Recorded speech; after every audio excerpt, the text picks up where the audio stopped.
Okay, we are recording, and anytime you're ready, Anne Marie.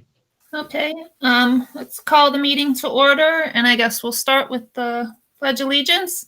I have my flag here. Nice.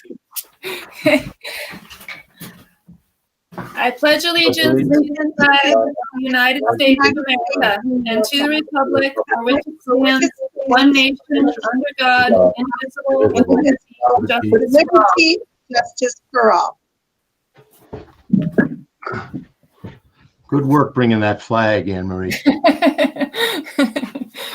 Okay, first item here is approval of the minutes from the previous meeting. I did, the November looked good to me, the November 10th. Does anybody want to make a motion to approve the minutes from November 10th? I'll move. Second? I'll second. Okay, all in favor? Are there any changes? Sorry, any discussion or changes? Aye. Aye. Oh, Does sorry. anyone have any changes they want to make? No? Okay, all in favor, say aye. Aye. Aye. Aye. Okay, unanimous amongst those who are here. The December 8th, I'll take a motion to approve. I'll move to approve the December 8th minutes. Okay, a second. Mark will second. Okay, I do have two changes on here. As much as I love Mimi Oakman, she's not my mommy. and there are two times at the end where I'm referred to as Anne Marie Oakman. Hey, there you go. What an honor. So if we can change that, it's right above setting the agenda in that paragraph, and right below adjournment in that paragraph. Otherwise, they looked good to me. Any other changes? No? All in favor? For accepting the minutes with changes? Aye? Aye. I didn't hear you, Kristen. You, aye? Aye. Okay. All right. It's unanimous. So we'll move on. Do we have Jackie here yet? Is Jackie here? No, not yet. No, not yet. And she has not emailed me back either, but Okay. All right. Wait, Anne Marie, her name is on the list. Oh, is it? Yeah. Okay, great. Jackie is on. There's Jackie. Okay, great. Jackie's here. Okay, do we have any changes or additions to the agenda? No, Anne Marie, I have. Oh, sorry, David. No, I was just saying I was just looking at it, but I think we're okay. Although we do have to. I don't think it. Yeah, okay, items for action, teacher contracts. Yeah, we have to ratify the teacher contract, but I see it's on it. So no, we're good. Okay. Unless somebody else has something. I had one. We just had the Hicks-Nichols committee had a question, so I don't know if we want to put that. I mean, it's not going to take it's just one question to the board. Okay. So you want me just to add that under items for discussion? Yeah, please. Yep. Okay. I'll do that. Do we have any public participation?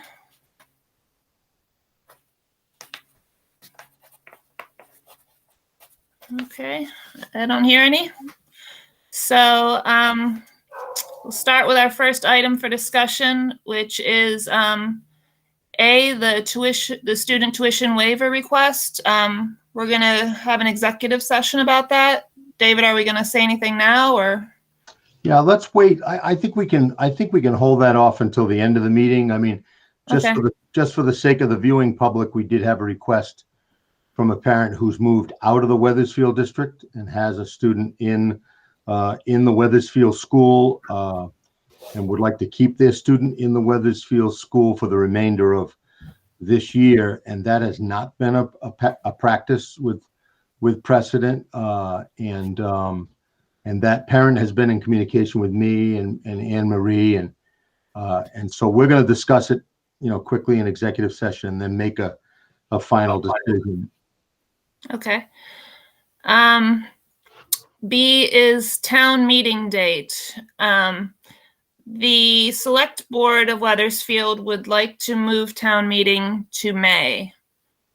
And they would like our opinion on that because they want to keep the school board town meeting and town meeting together.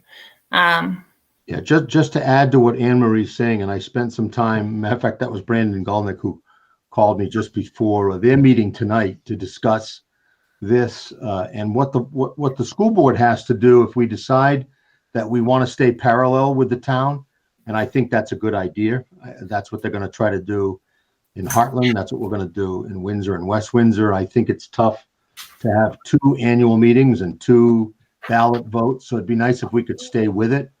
So I think we can talk about it a little bit tonight, but what would need to happen if we decide we do want to follow the select board lead is I think we'd need a resolution from this board or a motion from this board that would simply state that we will organize our annual meeting and our ballot vote consistent with the decision of the Weathersfield School Board. So, I mean, if somebody wanted to make that motion and then discuss it, or we could discuss it and then somebody could make that motion, because this body does have to vote to change. And you're going right now, the legislature is in the process of giving you the authority to do that. But I think you're going to have it by tomorrow or Friday. I've been in touch with some of our local legislators. But I don't think you want to come back and have a special meeting. I think you just, you want to have that, that on record, that pending, and we might even say pending legislative authority. Our plan is to have our annual meeting and our ballot vote consistent with the select board's Weathersfield Select Board decision. I think I would leave it at that, and I think they are. I think they do want to move it. And that wouldn't hurt us. It would give us a chance to get a little more information. It would give us a chance to do a little bit more preparing and educating the community about the budget. I don't know what they'll decide in the end, but it looks like they're leaning toward moving it. So that's what I got after talking to Brandon this morning. So does anyone want to make a motion? And I don't know whether Becky, you got that motion or not, but basically the motion would be, move to hold our annual meeting and our ballot vote under legislative authority consistent with the Weathersfield School Board. The Weathersfield Select Board and their town meeting date and their ballot voting.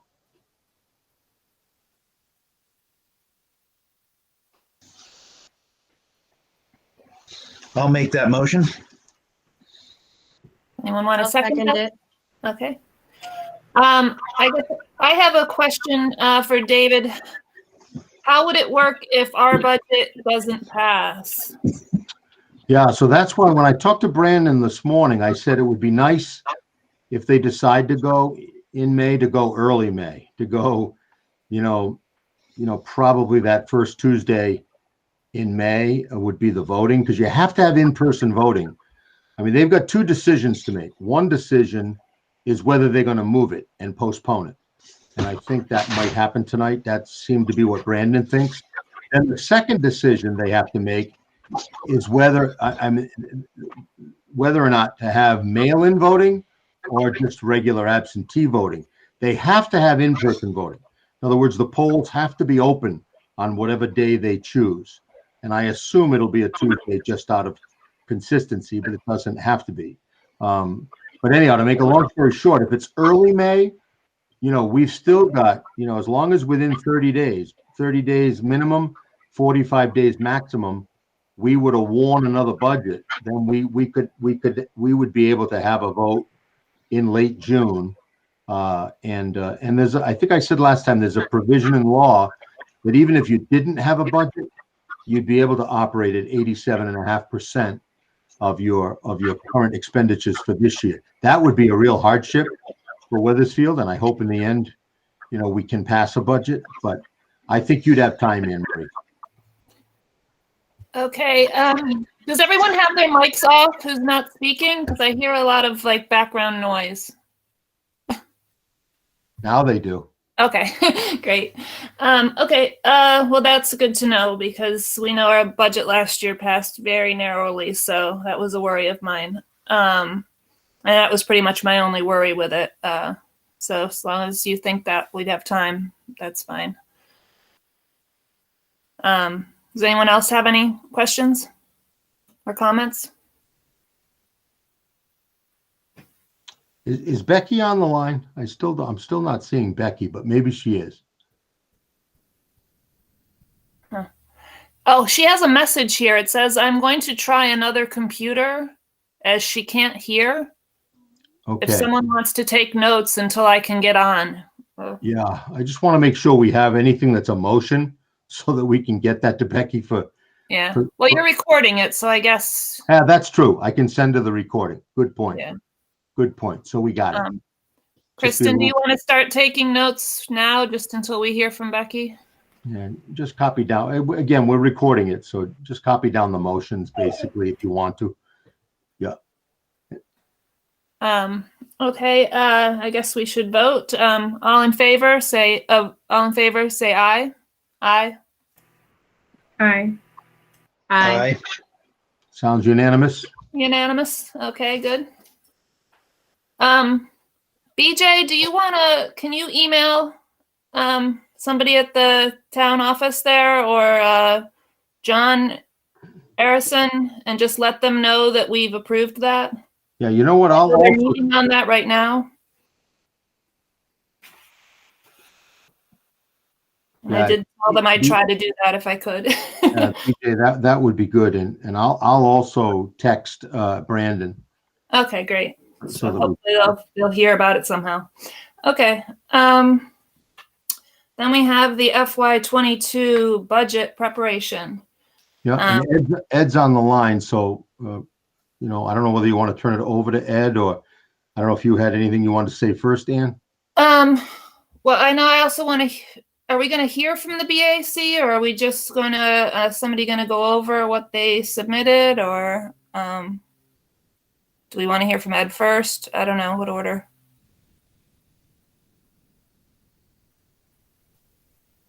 Well, there's only one member of the BAC on here right now, and that's Jamie Turner. Okay. So I think that we met, I don't know, in December. Janine is on too. Oh, Janine is Okay. on. Good. Janine's on here too. I know that she sent a message saying she might not make it. So Okay. anyway, We met December 18th, Ed. right. And there was a lot of discussion around potential cuts, and the cuts that I outlined in my early email was that they were in agreement to cut the assistant principal, cut We Are Hope, cut foreign language, and cut the summer school. And those four cuts total $176,492. And when you make those cuts, the budget, as I showed you before, the budget I sent you had all of those in them. So with those all in there, the increase in the tax rate was 34 cents. Mm-hmm. All right. If I take out those cuts, it's about 23 cents. Yes, which still, I guess, works out to like a 12% increase in people's taxes, correct? Yeah. And last year we had a 10% increase that barely passed. Yeah.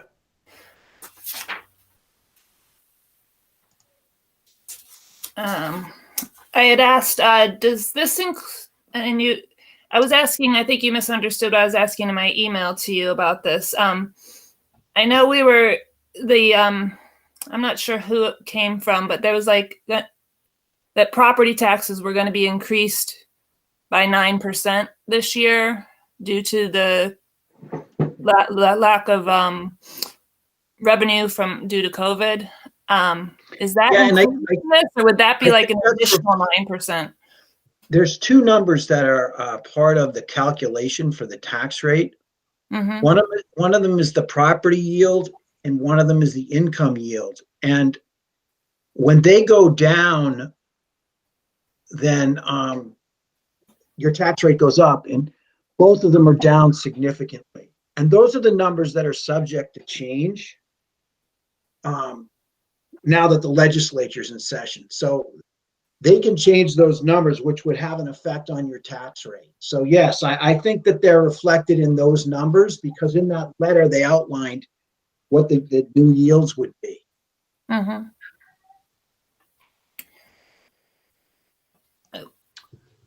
So I think just to summarize, I mean, and again, I think we can spend some time with discussion here, but just to summarize, and I'm not sure I've got the exact number there, but the budget as presented tonight with no cuts right now, because the CLA did not go in the right direction, and because the expenditure budget is up significantly, mostly, due to tuitions and just some other built-in costs that we don't have a lot of control over.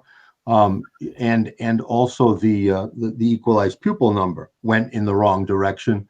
So that resulted in about a 34-cent tax increase. If we take those cuts that Ed listed and the budget committee discussed, they're not necessarily recommending those, but those are the ones they discussed. That changes it to a tax increase of 23 cents on the dollar. So, and you can just see to, Ed. Just to make it clear, I think Ann Redmond said that the increase in the tax rate was around, what did you say? I think I had figured it out to be around 12%. It's actually 19.11%. Oh, wow. Okay, I guess my math was wrong. Yeah. That's at the 30. That's at the 34, Ed, right? Oh, right. No, my 12% was if we accepted their cuts. That's what I was. 23 cents, right? Yeah. Okay. Yeah, that number was big enough for me. Yeah, I wanted to actually talk more about the tuition number. I'm still not really understanding why it's gone up so much. I had BJ send me, actually at the request of Representative Arison, he wanted to know, why our tuition number was up so high. And, I had told him a lot of kids had moved in that needed high school tuition. And, but it seems only to be around 10 kids. And even if they were paying $20,000 each, that's only 200,000 of that. That's, So the tuition number is always fungible in the sense that you can make it whatever you want to make it. When you're doing the comparison, what you're looking at is what we budgeted for in FY21, where we're in, what we're budgeting for in FY22. Okay. So when we look at FY21, we're budgeting for 86 students. Okay. And when we look at FY21 or 22, excuse me, FY22, we're budgeting for 106. Okay, so the some of it could be that there was and we could debunk all of this, but we've gone over this with BJ and with Lori, and I did it again today, and it could be that there's a larger class a larger class coming in than the larger class leaving.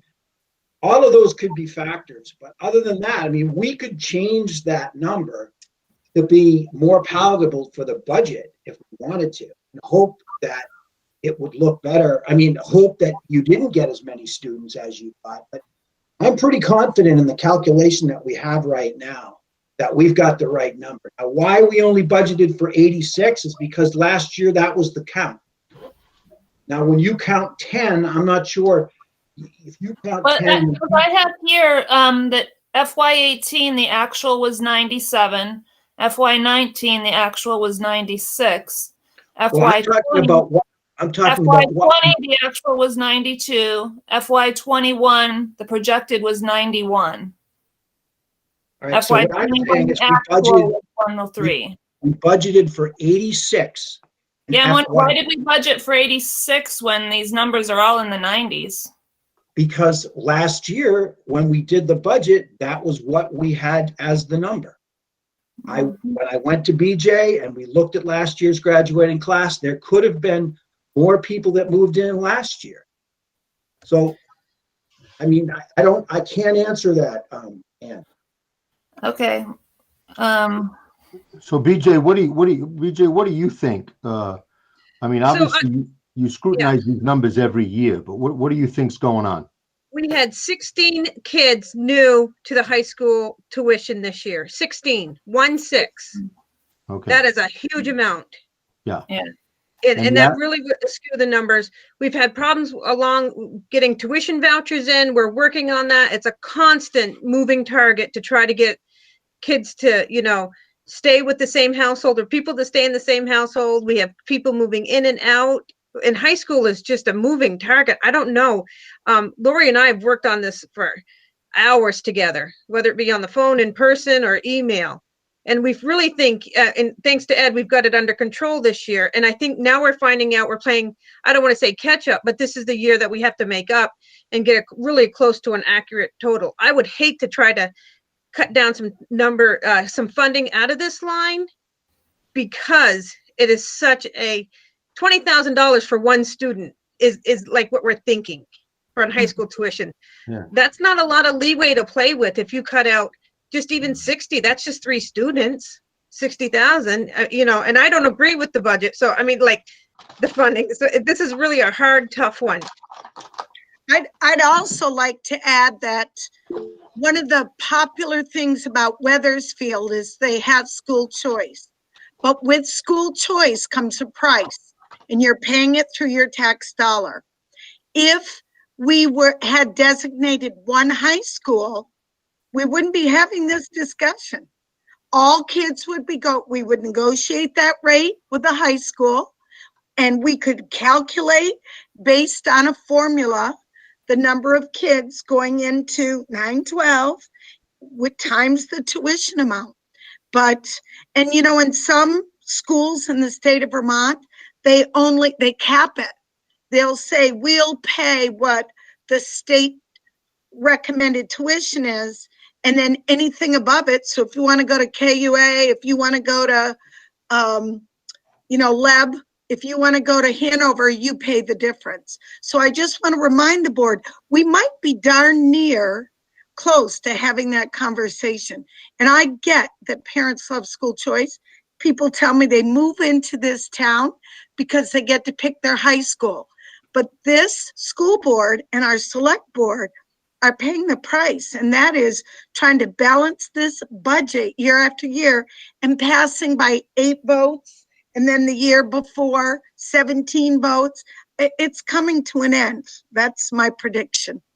And I think the reason BJ probably used the right word, catch up, I think what's happened over the last couple of years, especially within the last, say, year, I mean, there really is a migration from down south up north, because people are watching the national news. Vermont is a safe place, or at least a safer place to be. And the realtors are telling us that, you put a house on the market and the house is gone within, 3 or 4 days. And part of it is because it's competitive. There are bidding wars on houses. And of course, when people look in the North Country, they are looking for choice districts to a certain degree. I don't think that's completely what they look for, but it is part of it. And then you're paying the price for that now because of that increase. And I agree with BJ. I would say there are, she knows the numbers. There are 16 kids that did not come up through our system that are now in that high school mix, and we're paying those tuitions. To speak quickly to what Jean Marie said, and I think we talked about this last time, the board does not have the authority to designate a high school, but the voters do. So one of the things you could do, and remember, the state law allows you to designate up to 3 high schools. You don't have to designate 3. You can designate 1, 2, or 3, but you'd have to pick the 1, 2, or 3 that you want to designate. And then you'd have to put it'd have to be a warning on our ballot. And we would have to say, shall the voters of the town of Weathersfield designate Springfield High School and Windsor High School as their schools of choice, and hold the tuition rates at those negotiated amounts, right? And then the voters would have to vote that, and they'd either vote it up or they'd vote it down. If they voted it up, then I think you'd have an opportunity then to negotiate with Springfield, and I'm just using these two towns, Springfield and Windsor, because quite frankly, it's where most of our kids go. And you'd get a rate set, and then you would have the right, because you now have a designated high school, you would have the right to say, you can send your kids somewhere else, but you're going to pay the difference. You can't do that right now. So that's where you are. And again, if the budget gets moved off a little bit, like we think the select board's going to do tonight, we might have time to think about this and talk about it. I mean, as somebody who does not live in that town, I'm not going to get out in front of school choice. That's kind of like a suicide wish, right? I'm not going to do that. I mean, the town really seems to embrace it. I don't know whether they embrace it. I mean, right now, if you go to Heartland's parents choose about 15 different high schools, everything from Thetford to Sharon Academy to Hanover, Hartford. I could list them. Weathersfield has really stayed within a couple of 2 or 3 high schools, and you've got every now and then you get somebody who wants to go to Hanover or somebody who wants to go to Lebanon, but that's pretty rare. And quite frankly, it's a nice choice, but I think this board has to decide whether or not you think it's time for the town to weigh in on that. It's up to you. But right now, I think those tuition numbers, thanks to Lori and BJ and Ed, who looked at them again today, I think they're pretty accurate. And I think they reflect those 16 kids, plus it might be a little bit larger 8th grade coming up rather than the seniors going out. I mean, I don't know, but you've got a difference obviously of about 20 kids there, which is averaging about a $400,000 increase. And I think the tuitions are going up a lot too. You got to remember, next year's tuition is not this year's tuition. Hartford's tuition just went up 10%. Everybody's getting close to 20,000. Some of them are already. Hanover's already, I don't know, 22, 23. Ed would know, but it's starting to be an expensive proposition. Okay. I wanted to let Kristen know that Becky is back. So Kristen, you can stop taking notes if you're taking them. You have a hand raised. Amanda French has raised her hand. Can you see it? I see it now. Okay, Amanda. Hi, it's actually, we're both here. This is Anthony speaking. So as a member of the Act 46 committee, I just wanted to chime in. We spent hours and hours of meetings on this topic, and I would very much caution the school board into jumping into a defined high school or defined 3 high schools to choose from. It was clear that the members of the town did not want that based on all our meetings that we did. So just to go back to that and being on the committee and sitting through all the meetings, I think the impression that I got at the time was that people would rather pay a little bit more to have high school choice. So I would really caution the school board, and you would want to put a lot of research into that before you step into making those decisions. Thank you. Does anyone else have anything to say?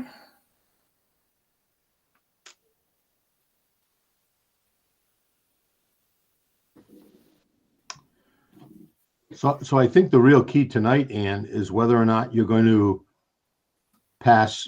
You've really got a couple of totals in front of you, and you can talk more about those cuts if you want to, but I would like to talk more about the cuts. You're either going to vote on a budget that's one bottom line or another bottom line, and you need to vote on that just in case the town decides not to move the meeting we've got to get ready for March 2nd. So I think tonight we've got to vote on a budget. Okay. Does anyone on the board have any comments or concerns about any of the cuts that the BAC has proposed? Or suggested. I'm not sure they're proposing them, but Or suggested. Suggested. I feel like it's going to be it would be a struggle to ask for 12% increase, as we know. And well, that is if we accept their cuts. If we accept their cuts, right? Yeah.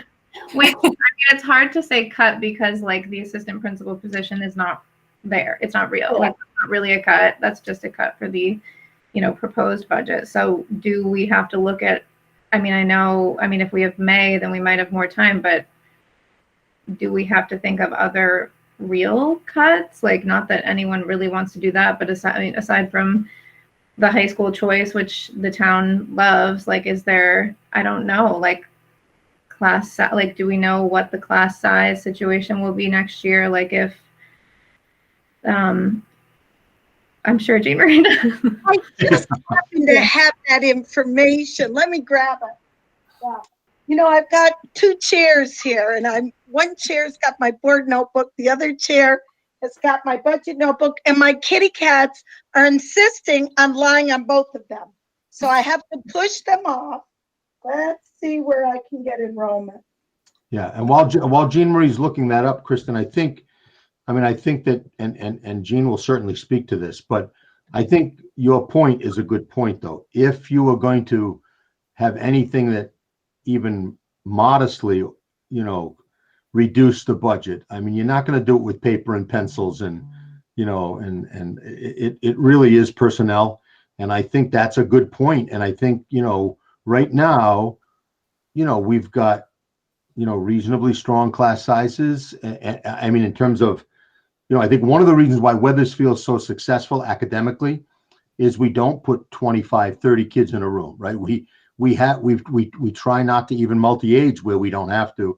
It's very, it's a very student-centered environment. But again, much like school choice, there's a price to that, right? It costs money to keep those class sizes reasonable. But I know Jean Marie's got the numbers, so. Yes, I do have the numbers. They've changed a little bit. There's a mathematical equation we used. It's the mortality and attrition factor. And that just means you have kids come in, kids go out. So the figures that I gave you when I gave the budget presentation, I think the memorandum was dated November 2nd. So the numbers have changed a little. So on the books right now, this is just on the books right now. Can y'all hear me? Yeah. Yeah. All right, for kindergarten, we have approximately 29 kids coming in. So we've got a big class coming in. Now, when I calculated these, and I did it yesterday, I have to count the kids who are right now remote. If the governor brings us all back together, they're going to be in the school. So I had to include everybody. First grade next year, 27 students. Can't put them in one classroom. Remember, not only do we have a state policy around class size, you also have a local policy. It's a WSCSU. And when I read these numbers, even without cutting a teacher, you're going to be outside of the policy. So in first grade next year, 27 students. Second grade, 23. Third grade, 24. Fourth grade, 30. Fifth grade, 20. And by the way, I only have one teacher for that 20. Sixth grade, get ready, 33. And I only have one teacher. Because I am not recommending a cut, but I don't dare recommend an increase in faculty. But right now on the books, 33 sixth graders, one teacher. 27 seventh graders, one teacher. 23 eighth graders, one teacher. Now I had to include the home study kids as well as the remote kids. So it's possible that some of those kids won't come in.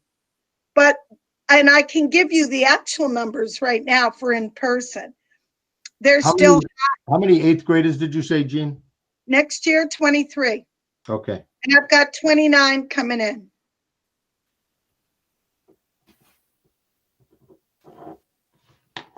Now that's with 14 teachers. Those are pretty big numbers. And I know, an order, and Ed sent us an email. It makes perfect sense. In order for us to reduce the budget by 1%, we'd have to cut $67,000. Well, I don't order $67,000 worth of pencils. So you'd have to cut faculty. What I recommended, and I think BJ was with me when we presented to the BAC, we don't want to cut the Spanish program, but it's a $29,000 savings. So we recommended it. We didn't want to cut summer school, $10,000 savings. We recommended it. We recommended $114,000 for the assistant principal. That was a complete package. And We Are Hope does a fantastic job in our school. But you know what? We're going to have to buckle down and increase the guidance services and increase the services of the SCI. That's a saving of $18,000. So that's where Ed comes up with $176,000. And that's still a 12% increase. So, BJ and I think Diana Stilson was teasing me today, but we're as cheap as they come. We count inventory. We use what we have on hand. And when a teacher leaves, and I'm going to tell a secret, BJ will kill me. When a teacher retires, we go in their supply closet and we take that stuff and bring it down to the office so we can dole it out. I mean, we are as cheap can be. And we literally count pennies. We start with a zero-based budget. This year, we've got so many things working against us, and COVID being first and foremost. The budget that we're presenting with the cuts that equal $176,000, really, there's nothing else to cut unless you want to cut the sports program, unless you want to cut field trips. And believe me, we cut them in half. There's just nothing left but personnel. And I am not recommending any cuts in personnel, with the exception of the assistant principal in the Spanish program. I did have one question for personnel. I think there was a nurse assistant added to the budget. Yeah. Are we thinking that will definitely be necessary next year if the COVID is over? Well, I'll be frank with you. We have a lot of budget discussions. That cost is about $25,000. Our nurse has done a yeoman's job chairing the WS task force this year. She's been incredible. And I know because she had to work all day Saturday and Sunday because we had situations that we had to deal with. David knows we were on the phone with each other, Zooming with each other all day. And she's been remarkable. But there's a lot that's increased in terms of her job, not just that she's task force coordinator, but the amount of paperwork that she's required to do, the SNAP program. So it was the only thing she asked in her budget was, would I put the LNA in for next year? And I did. And if you go back and read the November 2nd memorandum, that was the only additional thing at that time. We didn't put the assistant principal in until Robin Tyndall asked us at a recent board meeting. So the only additional piece was indeed the LNA. Now, I've been real with her. If the budget goes down, that's the first cut to be made. That's my recommendation. Now, if you want to cut it before we go to press, that's you have that right to do it. But she doesn't ask for much, and that is what she asked for. How much is that, Jean Marie? About $25,000. Yeah. I mean, I think it's a good question, Anne Marie, and we've been asking that across the SU because one of the things, I mean, our nurses have needed assistance, and a matter of fact, we've used what's called EPSDT money, which is one form of Medicare money, and we've hired a 1 day a week nurse assistant in just about all of our buildings, over the last few years. This is the first time we've had a full-time LNA in each of the buildings, and we've needed it. But one of the things we have thought about is that we could at the SU level, and the SU board would have to approve it. Maybe of the 4 we've got, the 4 LNAs, maybe we cut that back to 2 and we share them among the schools. Yep. So, I mean, that's a possibility to give our nurses somewhat of a break as we go forward.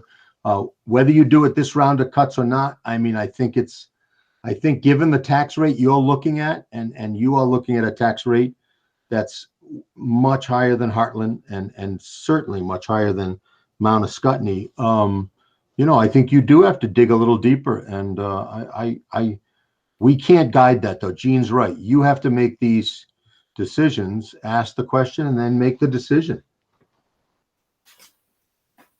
Jean Marie, could I ask another question? Jean Marie, at 5th and 6th grade level right now, and forgive me for not knowing this, but is 5 and 6, do you treat those as self-contained elementary classrooms, or are they part of your middle school? That's a good question. We do consider 5 through 8 middle school. However, this year we had a different matrix.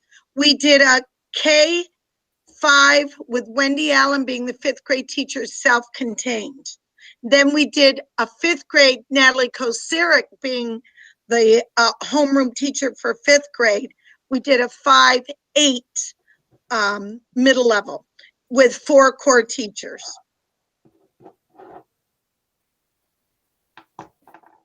Yeah.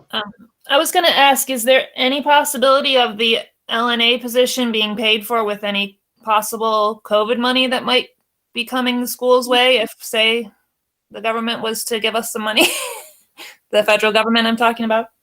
Yeah, Ed could speak to this. And quite frankly, to be completely transparent, we do have another round of COVID money. The problem is the state hasn't determined how they're going to allocate that yet.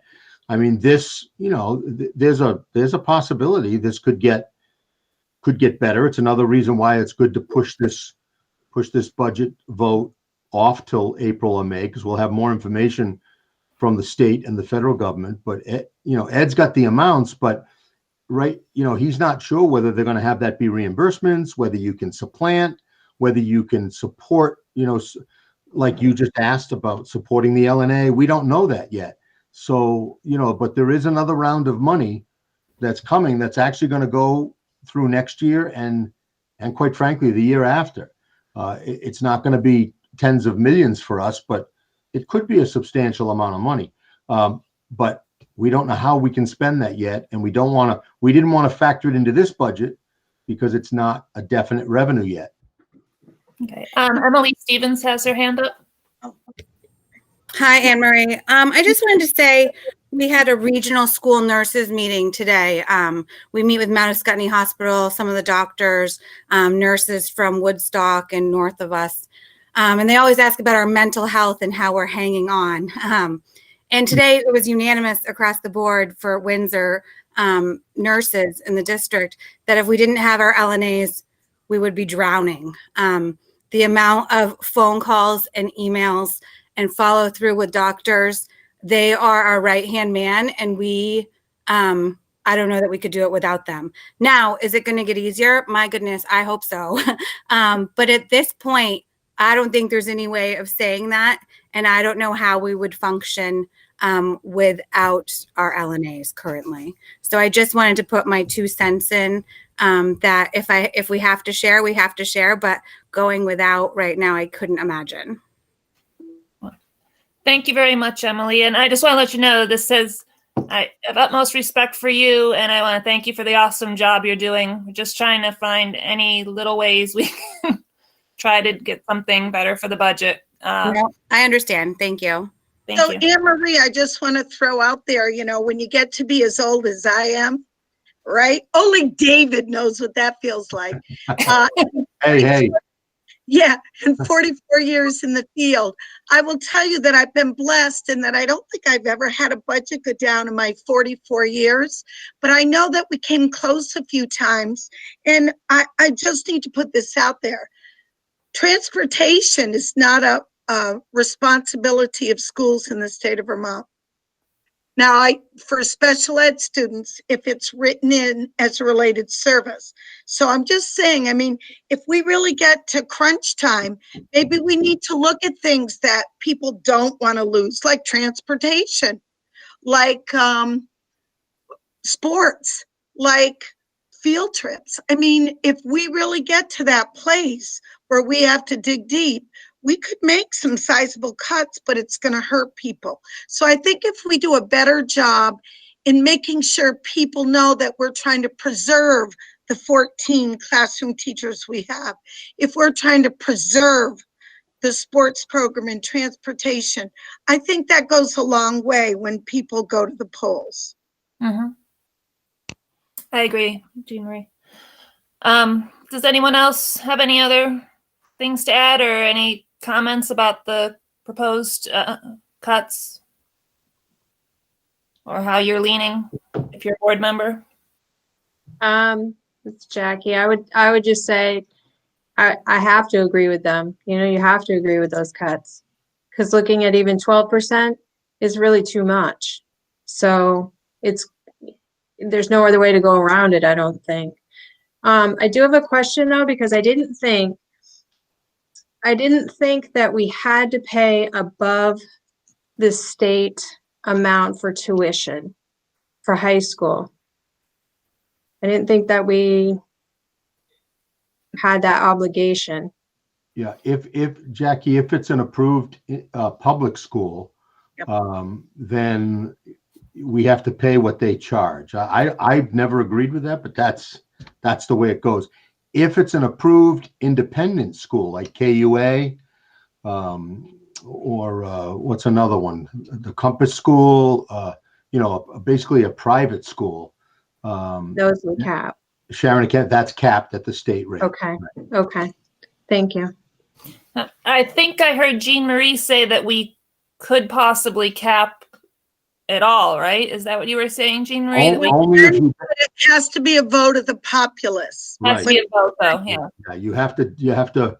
That would be part of that designation which Anthony spoke to. And I'm not saying that we still. I mean, Anthony is absolutely right. He made a good point, but I'm not saying the board shouldn't have a good, healthy discussion about this at some point. Well, and just to be clear on my end, it's not a matter of saying which schools you can go to. It's a matter of saying we're going to pay X amount and anything above that is the taxpayer's responsibility.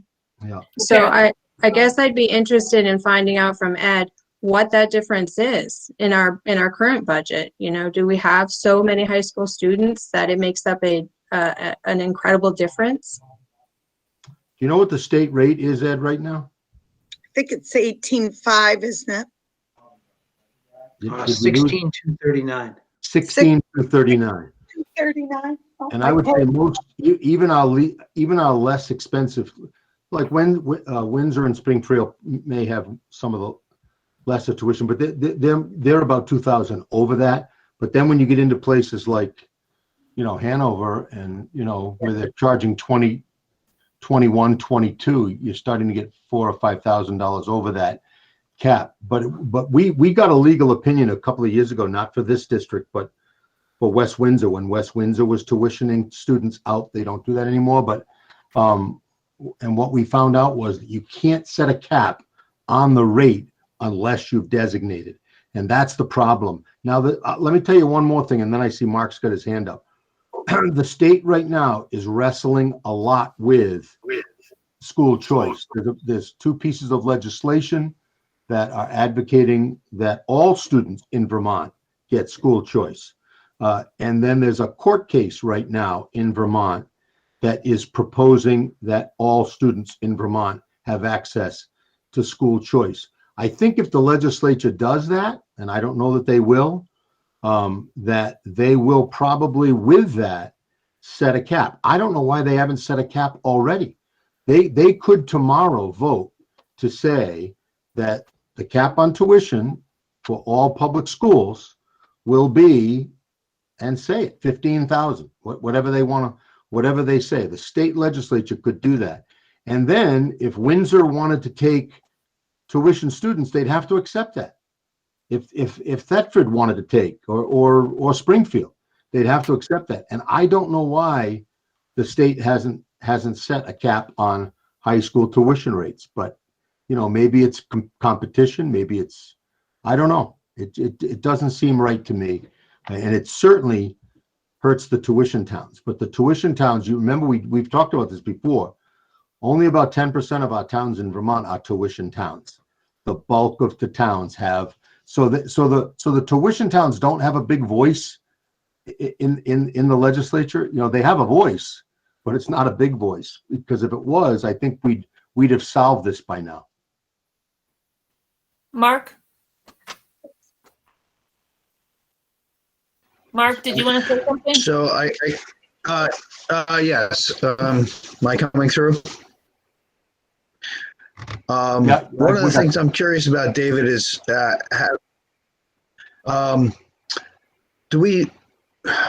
understand the town has to put this forth as far as putting a cap on what we'll pay? Because or is that something we can put as a ballot initiative? No, you can, Mark. The board has the authority, but when because West Windsor considered this about 3 or 4 years ago, before they merged with Windsor, and then we got a legal opinion from the Agency of Education and our own lawyer, and they said you can't just warn to cap the tuition. You have to also designate 1, 2, or 3 high schools. Then you can cap at the rate you negotiate with those high schools. It's very tricky. You can't just cap. The interesting thing though is you can, as a town, because this is exactly what happened down in Bellows Falls and also down in Middlebury, you can vote to exceed the rate, right? You can vote to pay more but you can't vote to pay less than the school charges. It's crazy. It really is. But you don't have a lot of authority in capping unless you want to designate. And that gets back to what Anthony said. Jean Marie, you have your hand raised? Yes, there is something else that compounds this problem. I'm not going to use any names of high schools, but we have a high school currently where I believe I have 17 Weathersfield students there, and their tuition is pretty typical from what we've talked about. But if you're on an IEP, they immediately charge you an additional $10,000. And then if there's related services, you're also billed. So there's some costs that when you're talking about, oh, we're only paying $16,000. Well, if I just need to say this, and I'm not advocating for Windsor, that's not my point. But if I send kids to Windsor, they don't charge me 1 penny more than tuition. And that includes my sped kids and the services they get. So I don't know if I want to call it a hidden fee, but it's not really well known. It's known to me. It's known to Ed.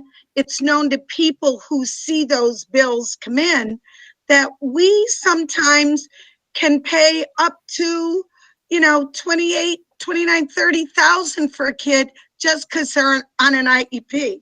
So, those are costs that we can't talk about publicly because that would be in violation of a student's rights. But I do know. Jean, those costs would be picked up by special ed, which Well, is all taken care of in your assessment.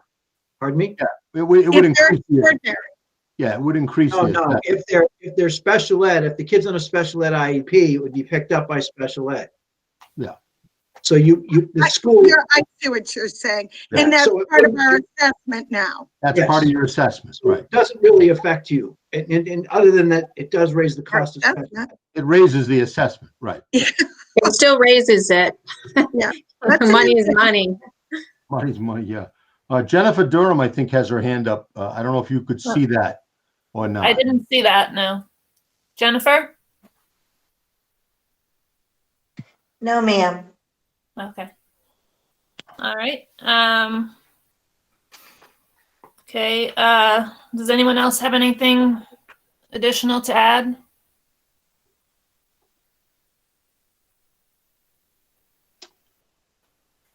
So Ed, what's the bottom line, Ed, with the cuts?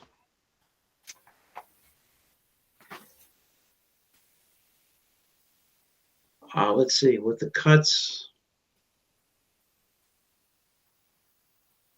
Everybody remember this number now, because this is going to be the motion if you make it.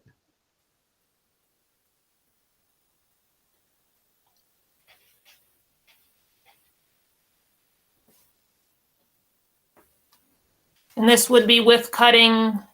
Yeah, the list was, I don't know if everybody has that list in front of them, but as I recall, it was, do you know the list, Jean Marie, of the cuts? Yes, I can list the cuts. My figures vary just a little bit to Ed, so I'm going to use Ed's figures instead of my own. The cuts would total $176,492, and those cuts would be an assistant principal. We Are Hope. We Are Hope. The Spanish program, which is a 0.4 FTE. $10,000 for summer school. I'm checking my minutes now.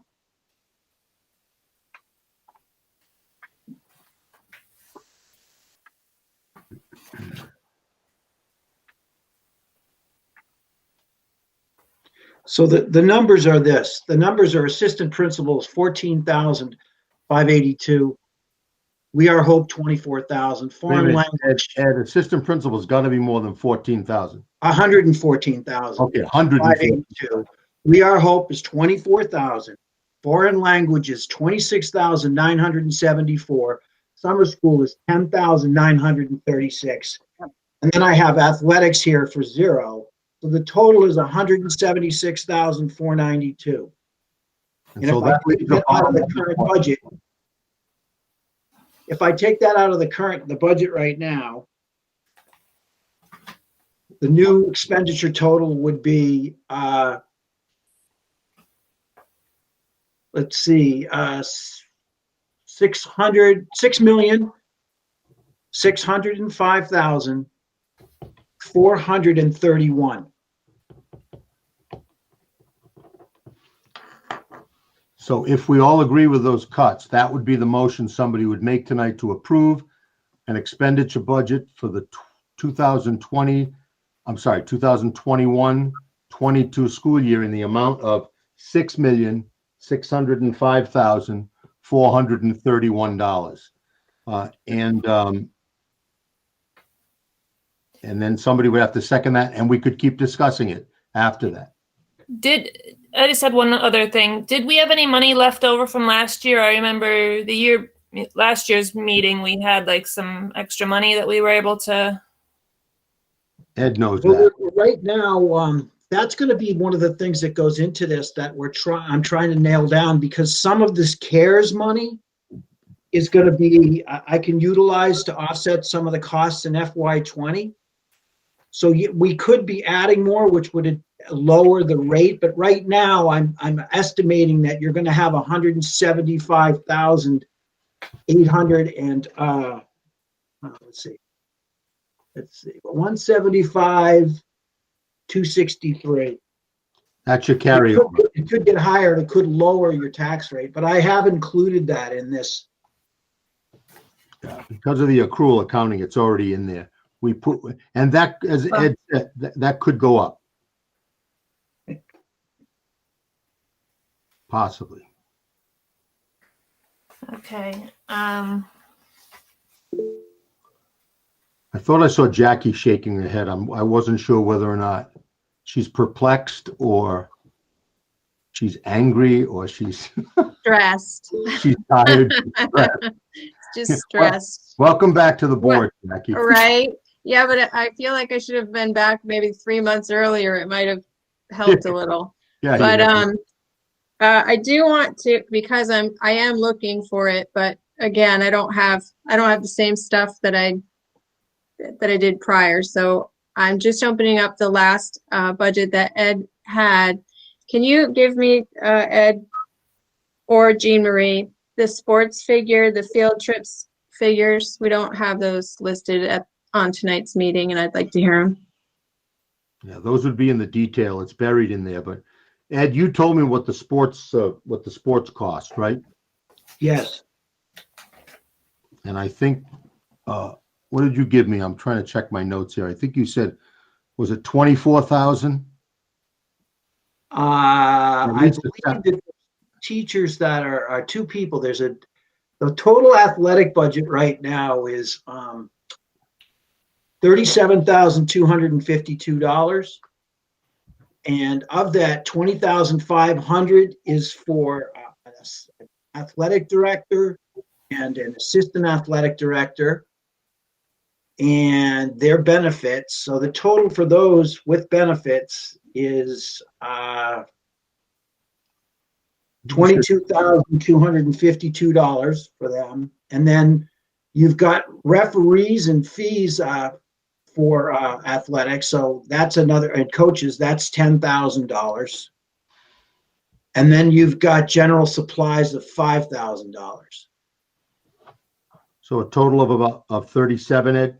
37,252. Okay, and that handles your K-8 athletic program. I think there's money for the bus too, but maybe we have that under transportation, because we do transport kids when we have a team and we're competing. BJ, can you tell me off the top of your head, did we put that under transportation and not sports? Yeah. Okay. So it's a little bit more than that. Yeah, you've got three numbers in here, and I don't know what they're labeled for. You've got a transportation. There's a field trip. $2,000, a transportation for $3,000, and then one for $1,000. Yep. BJ can tell you what that is. I could tell you too, but go ahead, BJ. She's got her hand up. Let her talk. Yeah, I talk enough. Field trips, the transportation for field trips, and then the other one is for academic trips, like for our spelling trips and So which one is $2,000 athletics or yes, I thought 2,000 with athletics, 3,000 and I don't have those figures right there, was for field trips. And those could be switched, and then 1,000 for the academic trips.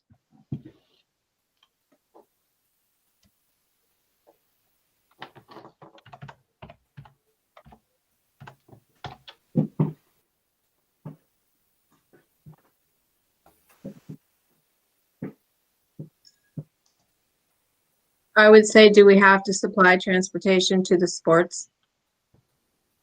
We have had years in my 11-year tenure that we couldn't afford the bus and parents transported. And I don't think a kid missed a game. So, I mean, it's something to think about. I would recommend that cut. Yeah. And again, it's not a big cut, but every cut's a cut, right? I mean, so what did we decide? That was 3,000? No, the field trips was 3,000. It's two. So 2,000. Okay. I'd also ask with COVID and everything, how much are we playing games and how much do we need refs right now? What's the forecast? You know, if we were to take a best get. Yeah. The Secretary of Education, French, said at the 4:30 a.m. news this morning on Channel 3 we're all coming back in April full time. Everybody's we're back to normal. I am predicting, and I think David would too, we probably will run a regular year next year. So we do have to have refs in order to compete. So right now, of course, we're going to talk about sports tonight, but we are not offering sports at this time.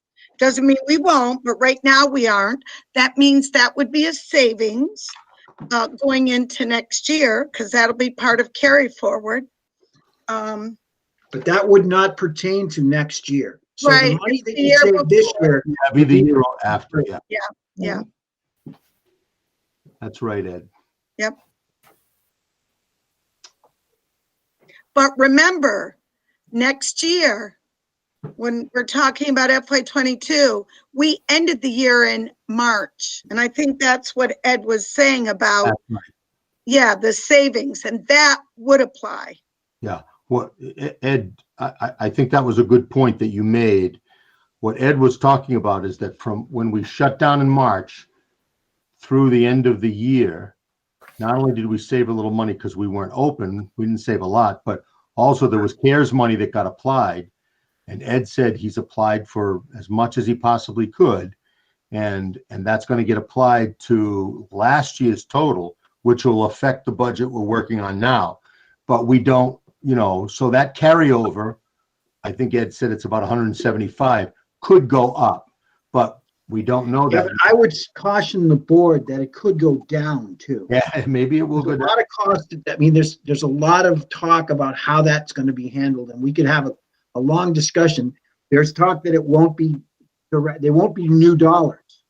So it wouldn't lower the cost, say. It would just go towards helping out the FY22 education fund rather than individual school districts. So any savings from 20 wouldn't go to the school districts. It would go to FY22, the ed fund, to help fund education in the next year, which you would see in your property yield or in your income yield. So it's kind of convoluted. I think some 175 for now is a pretty good estimate. Hold it there, yeah. Yeah, and anything more or less is not going to have a big impact on your. Well, one of the things I said to the town manager is that that's one of the advantages to pushing the vote off a little bit, right? Because Ed may get more information from the state over the next couple of months. And then if we, we could revisit this budget, over the next couple of months if we're not going to vote on it until May.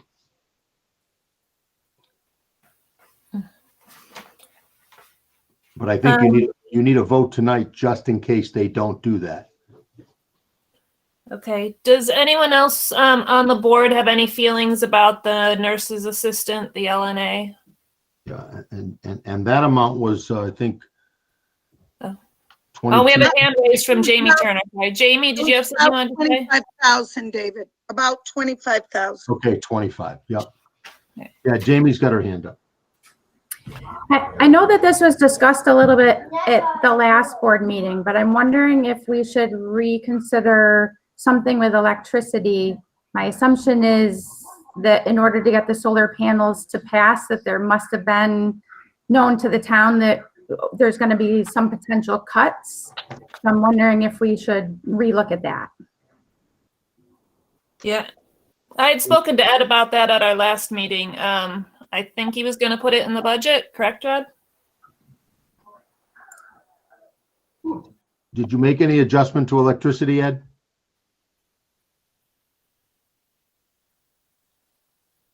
So at the last meeting, we did discuss it, but what I took away from the last meeting is that you wanted to wait until you had a full year of the new system before you made any cuts, and I'd be happy to cut it.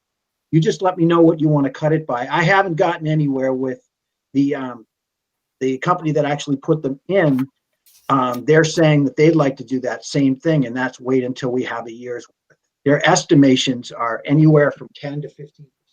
So, Yeah, they said 10 to 15%.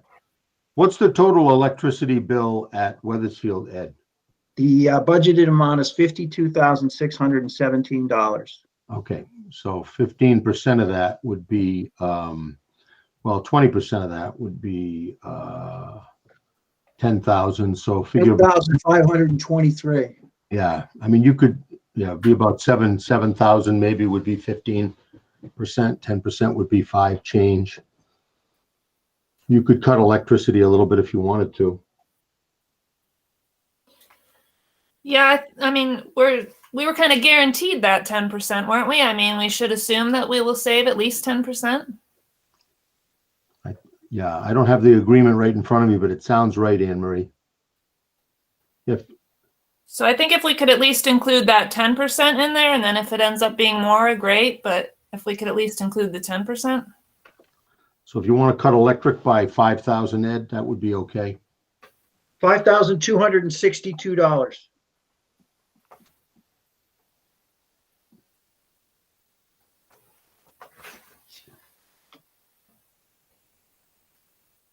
Okay, and I guess I had asked, but got interrupted. If anybody else on the board has any feelings about the nurse's assistant, it's 25,000.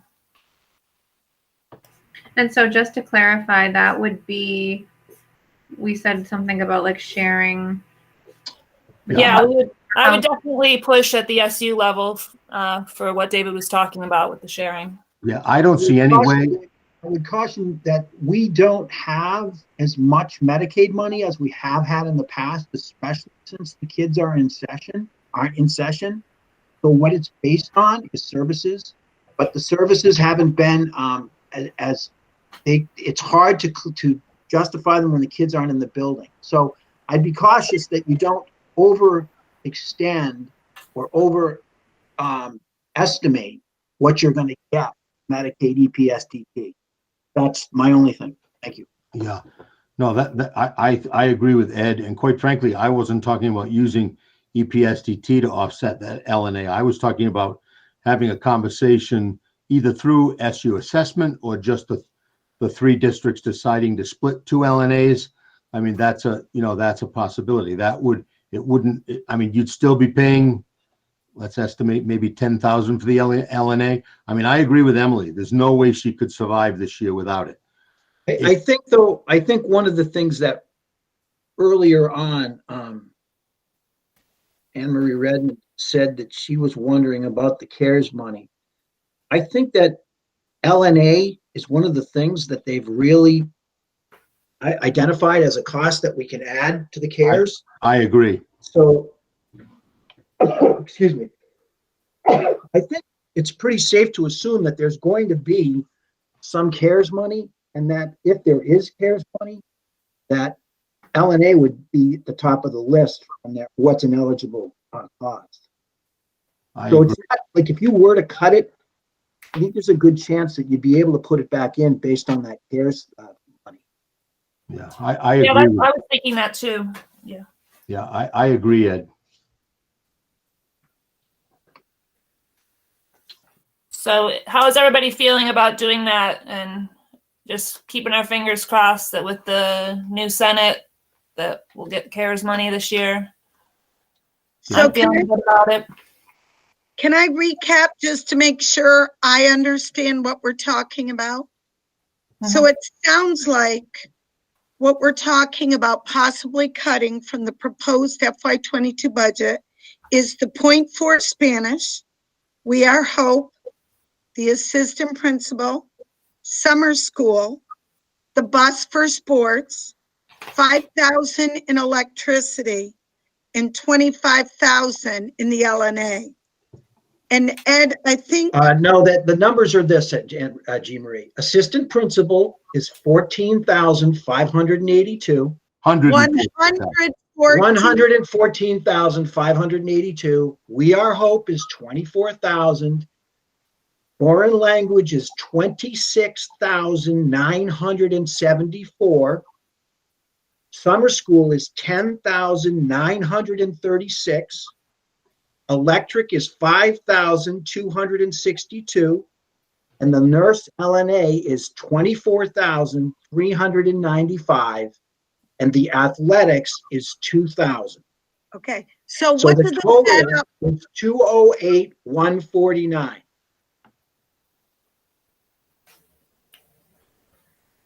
Okay. Is there anything on that list that Ed just read that anybody on the board is not comfortable with?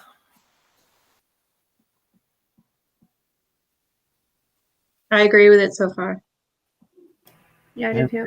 And Ed, you said that amounts to how much? 208,000? 208,149. Becky has her hand up.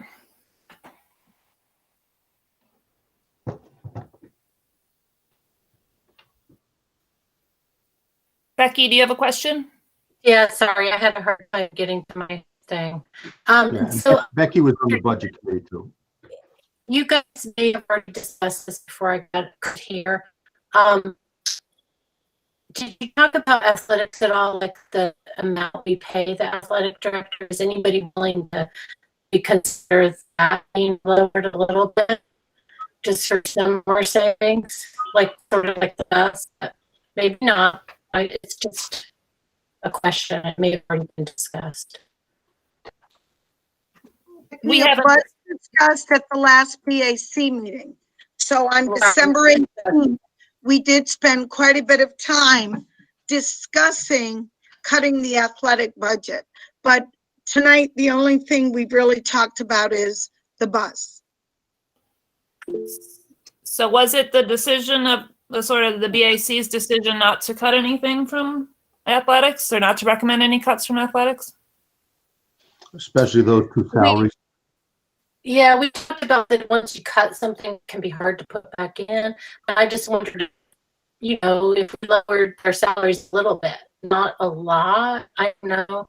Maybe Diane still gives some input she doesn't ask before. She may not want to, but I'm just wondering, you know, like lower them a tiny bit. I don't want to do that, but I'm just trying to find more place. I don't know where else to look. I'm having a hard time hearing Becky. I heard it, but it was choppy. I think it's the internet. Yeah. She said she's not necessarily suggesting cutting those two positions, but maybe reducing, you know, the amount that we pay those positions. Right now, the total, we said this before, the assistant gets $5,125 and the AD gets $15,375 for a total of $20,500. You know, and again, we get excellent service from them. They're very competent. And you are a school that does run your own athletic program. I mean, a school like Heartland doesn't think about this because they contribute to it, but they don't run the whole thing. Well, they contribute more than that, so. Yeah, exactly. Oh, do they more than 20,000 change? Yes. Yeah. Does anyone have any feelings about that? Are the contracts up in July? Is that when it renews? Correct. I know we had a hard time finding an athletic director, and that was the only person we found, and I don't know that she'd work for any less than that. I know at the time that was the least amount she was willing to work for. Yeah. What is their sports program? What did it look like pre-COVID? Were the numbers down or up? I mean, she just barely started. Not the budget numbers, the student numbers, participation. Jessica is online tonight.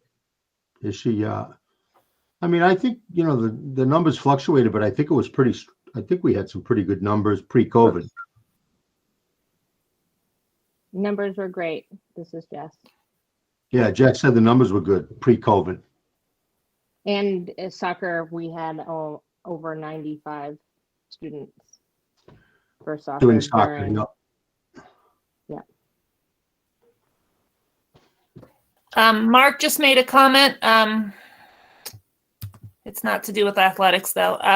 He says his mic's not working. Roughly how sure are we that the nurse's assistant will be picked up by the CARES funding? Did you hear me? Yeah, I heard you. And Ed, I don't know if you want to comment on that. I mean, that would be one of the first things we could cover under this next allocation. I mean, if I was a betting man, I'd say it's 80 to 90% sure. Okay, so let's go back to athletics. How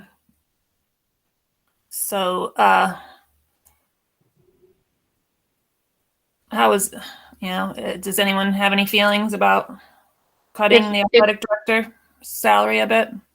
If Jessica could repeat what she said, though, my system got broken up and I could not hear a thing she said. Jess, do you want to repeat that soccer comment and your numbers from the year prior? Sure. So our numbers for the year prior, I don't have great record keeping from the year that I was not there with numbers wise, but we had what I think of really great numbers. Our numbers during soccer was over 90, I think it was 92 student athletes that registered for soccer during COVID. I also am trying to get into my other computer, but it's locked. I think our transportation budget's 3,000, not 2,000. Yeah.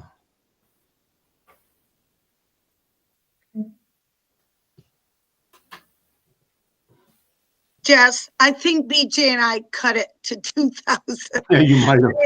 Yeah. So, you guys all put in your wish list and then BJ and I do our magic. I'm pretty sure we already cut you to 2. And it looks like you might have 0 for next year.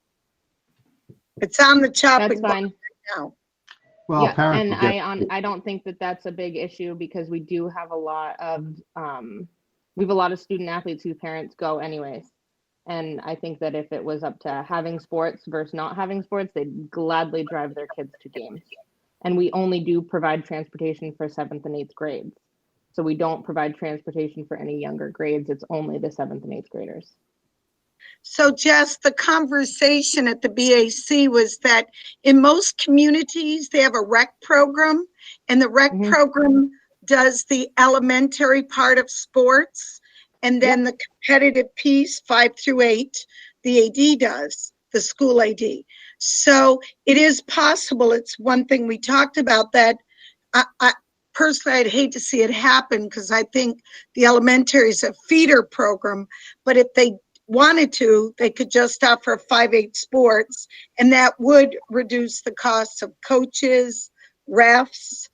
That could reduce the FTE for the AD and the assistant AD. That is one thing we talked about. Like Becky said, we were trying to cut pennies. And so we had a great discussion about athletics, but we didn't actually come to a point where we recommended cuts. So tonight would be that place. It is feasible. We can offer just 5-8. Or we could just continue with what we have.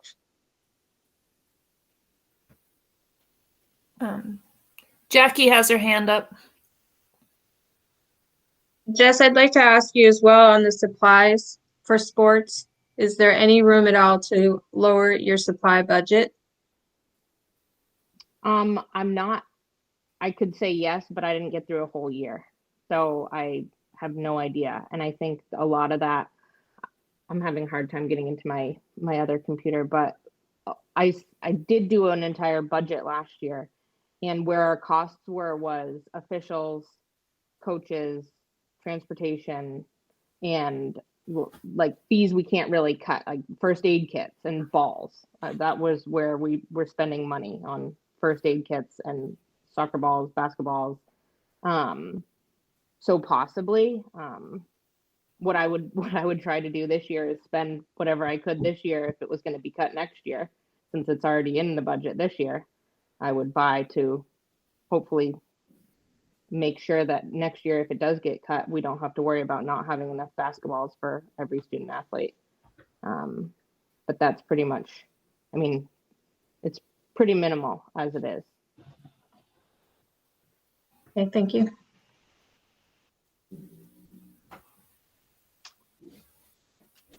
Hey, Ed, the new total I've got is given all those cuts, is 6,397,287.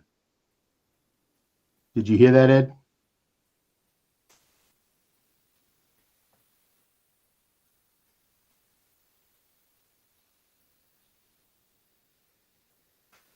That seems like a lot. I don't think we just cut. That's quite a ways off from what Ed had 6,605,431 with the BAC cuts. Okay, so maybe I did the BAC cuts twice. So 6,605,431 was with the BAC cuts? correct? Okay. So then what we've got to do is take the new cuts, right? Right. The nurse's assistant, All right, hold on. Let's get this just so we're all on the same page. So 6605, 431 was with the BA cuts, the BAC cuts. So then how much, so go ahead, keep going. We did what then next? Nurse's assistant? yes, at 24,395. Yeah. The sports bus for 2,000. Yeah. And electricity for $5,262. How much? Say it again. 5,262. Okay. And that's all we have at the moment. Okay. So that's 6,573,774.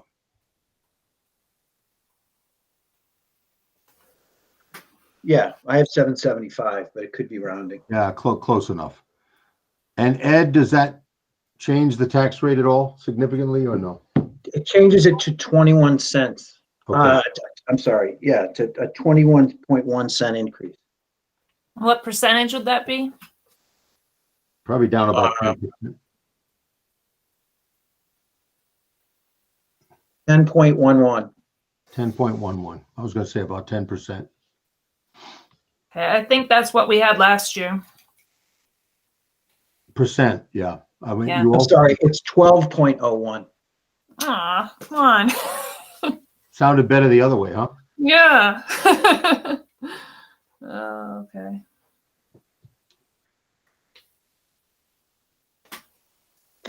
But Okay. if this, hopefully some more funding will Yeah, I was come going to to say, the state and that amount will go down before the budget actually has to be voted on, right? yeah, if we got a couple of months to watch the legislature to look at those federal funds, you know, it might get better. You know, I mean, Because right now 9% of that is sort of what was out of our control, right? yeah. Ed, what would, and this may not be fair because I'm going to ask you to do this quick, but if you took that $400,000 tuition increase out, what would the tax rate be? Hold on. Yeah, take your time. Do you want to do that? Oh, sorry. Do you want to do the tax increase? Do you want the stuff that you're decreasing the budget by as well? Yeah, I want to take this, yeah, that 6,573,774, and then take out that $400,000 tuition increase.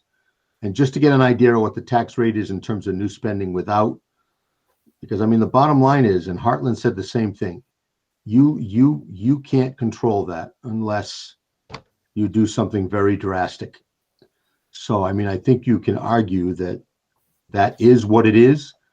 Through a very arduous Act 46 process, the town wanted to keep it. And so. So you want me to take out the entire increase in tuition? Correct. Okay. So if you took that out and you did the cuts that we just discussed, new tax rate would be 1.8647.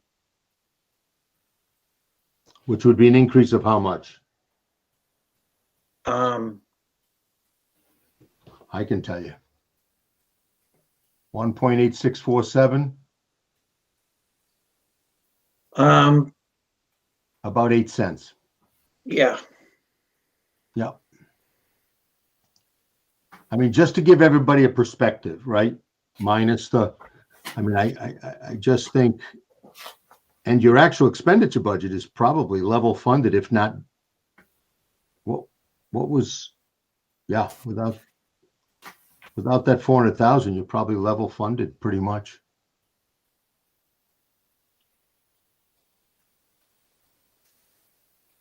I mean, I think when the board promotes this budget, you're just going to have to be very clear, you know, that you did your very best to cut what you could cut. This is one of the significant increases that we have in front of us and no control over that. but it's resulting in probably, looks like about 13 cents of your tax increase.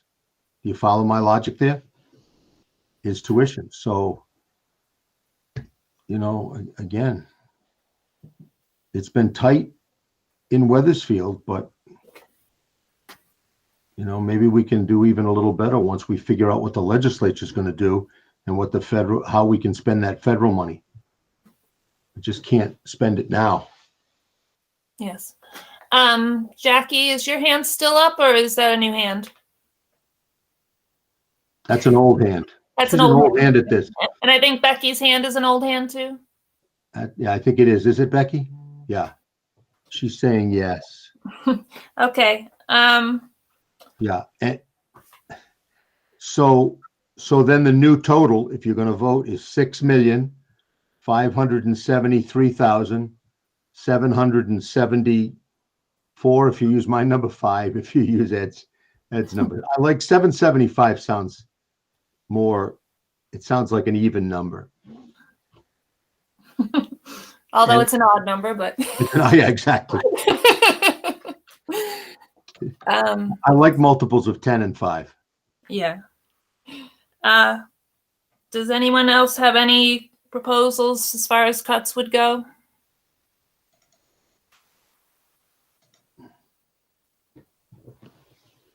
Does anyone want to make a motion to approve the budget of $6,573,775 for FY22?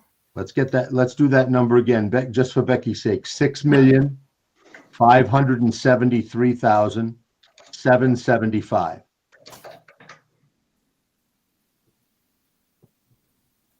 So we just need a motion to approve an expenditure budget for 2021-22 in the amount of $6,573,775.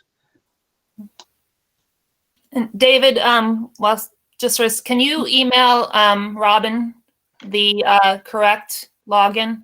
I will. Yep. Thank you. All right. Does anyone want to make that motion?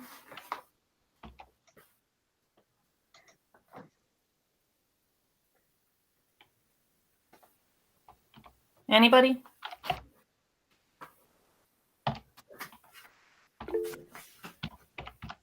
Mark says he will make that motion. He can't talk right now. That's right.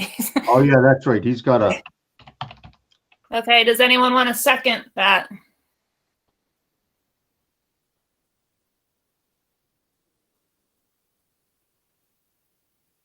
Not really. Yeah, you coward. Come on, Jackie. Do we get to revisit it again next month if I feel differently? Yes. Oh, well, not if the meeting is coming up in the next month. But if the meeting's not coming up next month, we can revisit, correct? Right. And then I'll second the motion. Okay. Does anyone have any comments? Okay, hearing none. All in favor, say aye. Aye. Aye. Aye. Aye, says Mark. Okay, so that is unanimous. And we'll keep everybody posted on what the town decides. We may have more time at this. Thank you to the BAC and Ed Yes, for their thank hard you. work working with us. Yeah, good work. Thank you. Okay. All right. Next is the COVID-19 update and extended day plan.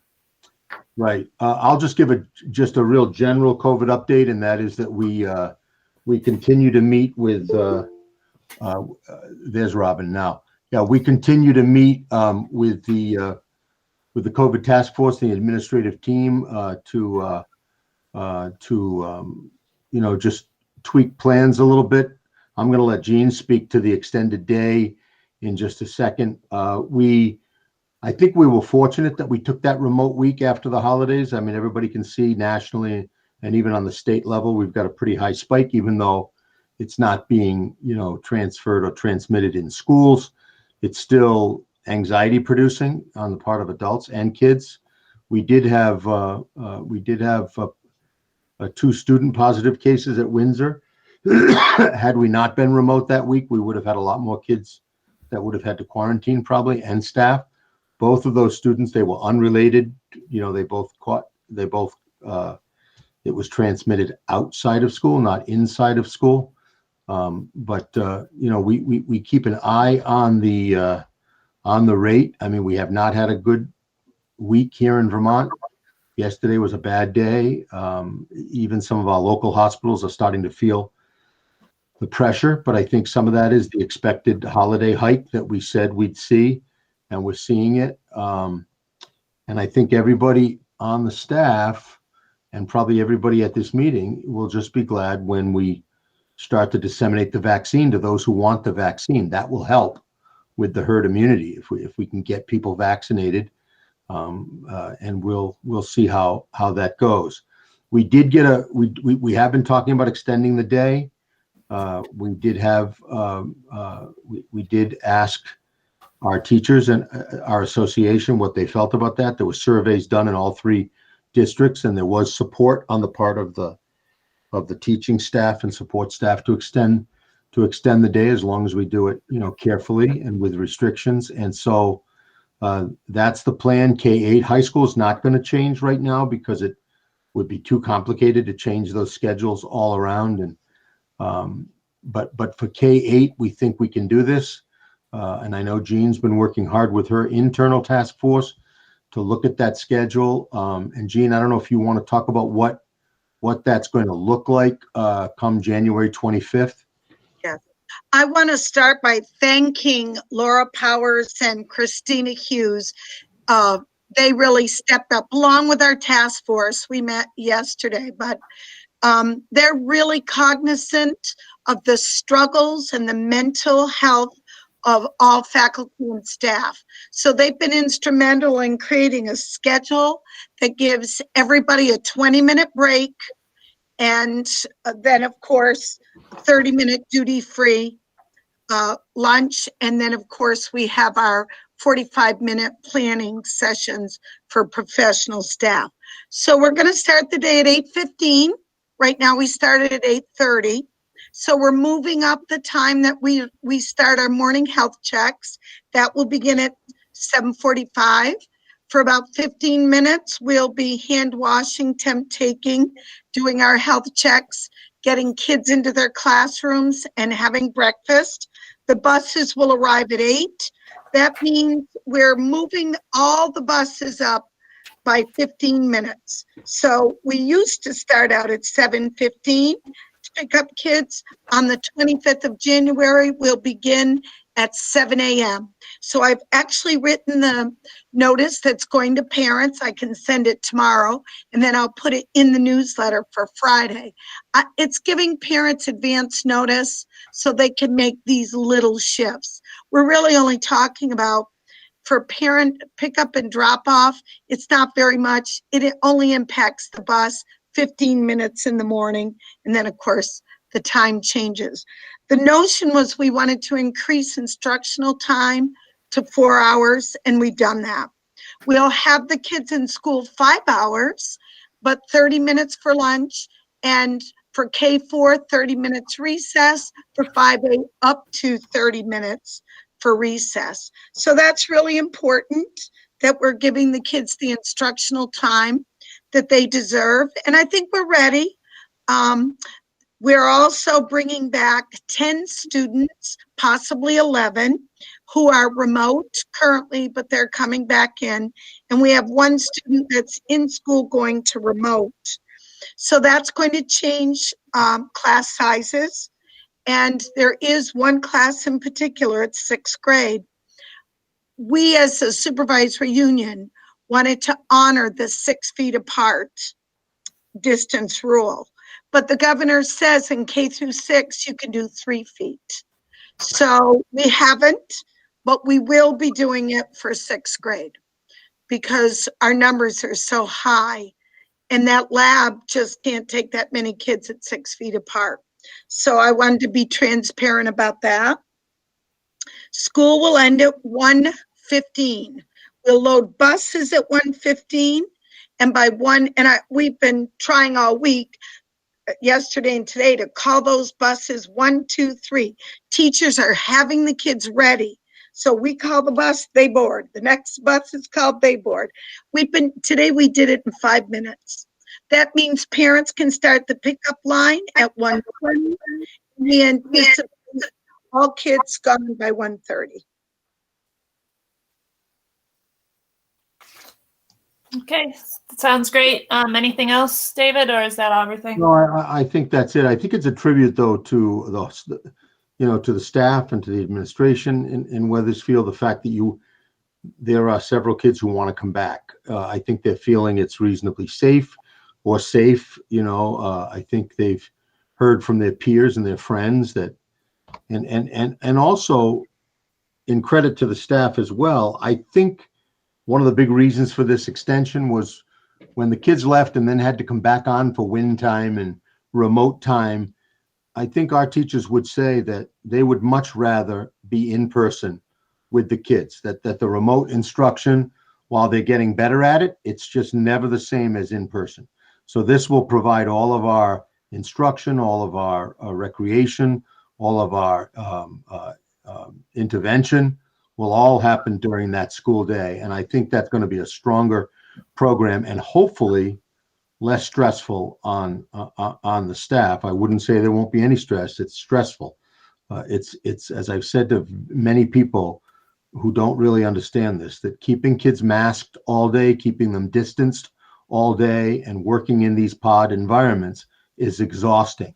And that's the bottom line. So I really appreciate the work that went into the schedule Jean just described. And I think in the end, we are still one of the few districts in our region that's going 5 days a week. Most districts that they might have the kids in a little longer than we do, but they're taking 1 full day off or 2 full days off. We don't do that. And I really applaud the staff for meeting the needs of all the kids who want to be in person. I think you've done a great job with that. Yeah, that's it for me, Anne Marie. Okay, thank you. Next up is athletics and sports. Yeah, I'll start that off, and then if Jean and Jessica want to chime in, we did make an intentional decision. We did start high school athletics and junior varsity athletics at Windsor. Quite frankly, one of our COVID cases was during a JV practice. I don't want to get too identifiable, but consequently, all the kids on that JV team had to quarantine this week, so they're missing school because the transmission was during a junior varsity practice. So again, I don't. Transmission was during the practice, or there was someone there that had COVID during. In other words, right, a student who tested positive for COVID was at practice, right, and so therefore the possibility of transmitting that to the other kids on that team, even though they're masking and they're distancing, the bottom line is they're exhaling and inhaling at a much faster rate. They're sweating. They're sharing a basketball. So when we talked to the Vermont Department of Health, they said the entire team and the 2 coaches have to quarantine. So they're all quarantined this week. And so 12 kids are missing school this week. And again, I was an athlete. I refereed varsity basketball for 18 years. I get it. But I just think, that the Vermont Principals Association they're pushing it. We're trying to do it, but it's a problem. So that's one of the reasons we've decided to hold off on a decision K-8. Right now, we're not offering recreational programs. We're not offering any VPA-sponsored middle school programs. It just would spread that liability and that threat of transmission out even further. And I know that's frustrating for parents. It's frustrating for coaches. It's certainly frustrating for Jessica and her assistant. I get it, but we're going to wait. Jean Marie, and right now, Jean Marie and Kate Ryan, who's one of the Windsor principals, she happens to be, was on the line tonight, and Christine, the principal at Heartland. We are still talking about this, and we're thinking about ways in which, we might be able to do something, come, February, but we haven't, no decisions have been made. And I know that certainly when we've polled the staff informally, because we use those gymnasiums for classrooms and student activities, and we're parceling lunches out from that cafetorium, and it would just pose a little bit more of a threat. So right now, nothing K-8, and we're still going to march on with 9 through 12. I will tell you, if we get another positive case at either the varsity or junior varsity level, we may shut it down. It just is not worth it to have kids out of school because, and I do this in all due respect, they were shooting basketballs or they were dribbling basketballs. It's not right. It just doesn't. It doesn't settle with me. So that's where we are with athletics. Jean, I don't know if you wanted to add anything, or Jessica.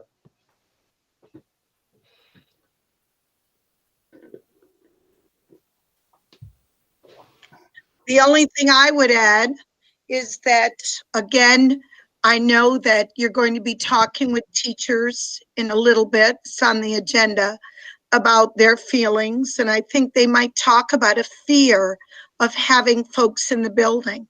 We have been so religious and cautious about keeping people out. The UPS guy isn't allowed to bring in stuff. He leaves it out and then we go get it.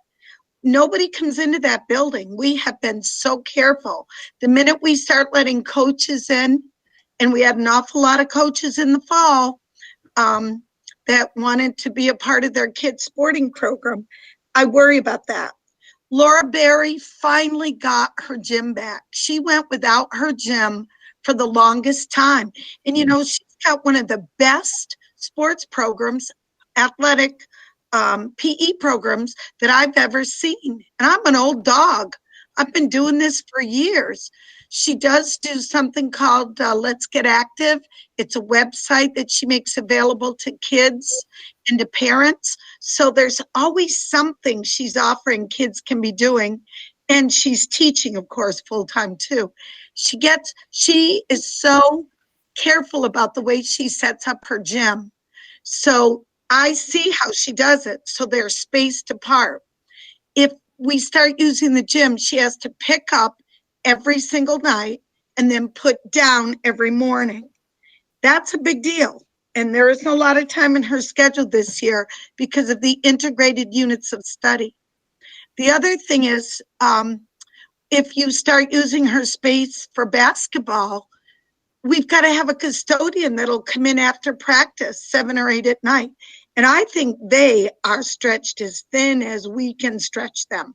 And then if we offer Saturday practice, somebody's got to come in on the weekend. We're in a pandemic. I think I'm nervous about my teachers feeling safe in school. I'm nervous about using the gym for something other than a classroom. I'm nervous about having people in the school starting increasing numbers when we don't have to. I'm nervous about custodial time. So that's just my opinion. I'm sure it's not shared by everyone. I'll bet a lot of parents are not happy with the way I feel, but I have to be honest with you. We're in a pandemic. Are we going to die if we don't offer basketball? Is somebody going to miss the NBA championships because we didn't offer one? And we're divided on the task force. We debate this. I don't think the principals are divided. I think we're really clear about the way we feel. I think David's clear about the way we feel. I do get it. So I don't want people to think I'm insensitive, but I am the one that has to look at myself at night in the mirror and know that I've done everything I could to keep my teachers and my kids safe. That's a big job. And I've never been so tired. So I just have to say to you, I think it's It's huge. And I don't think we're there yet. We might be there in the spring. I don't think we're there now.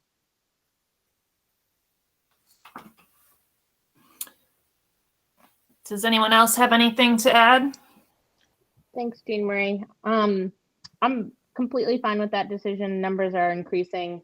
I just know that we will have to release all of our K through 8 students to go play elsewhere. Other area rec programs are playing and participating, and I've had a number of parents reach out asking, will their kid be allowed to go to school if they go play at another area town rec department?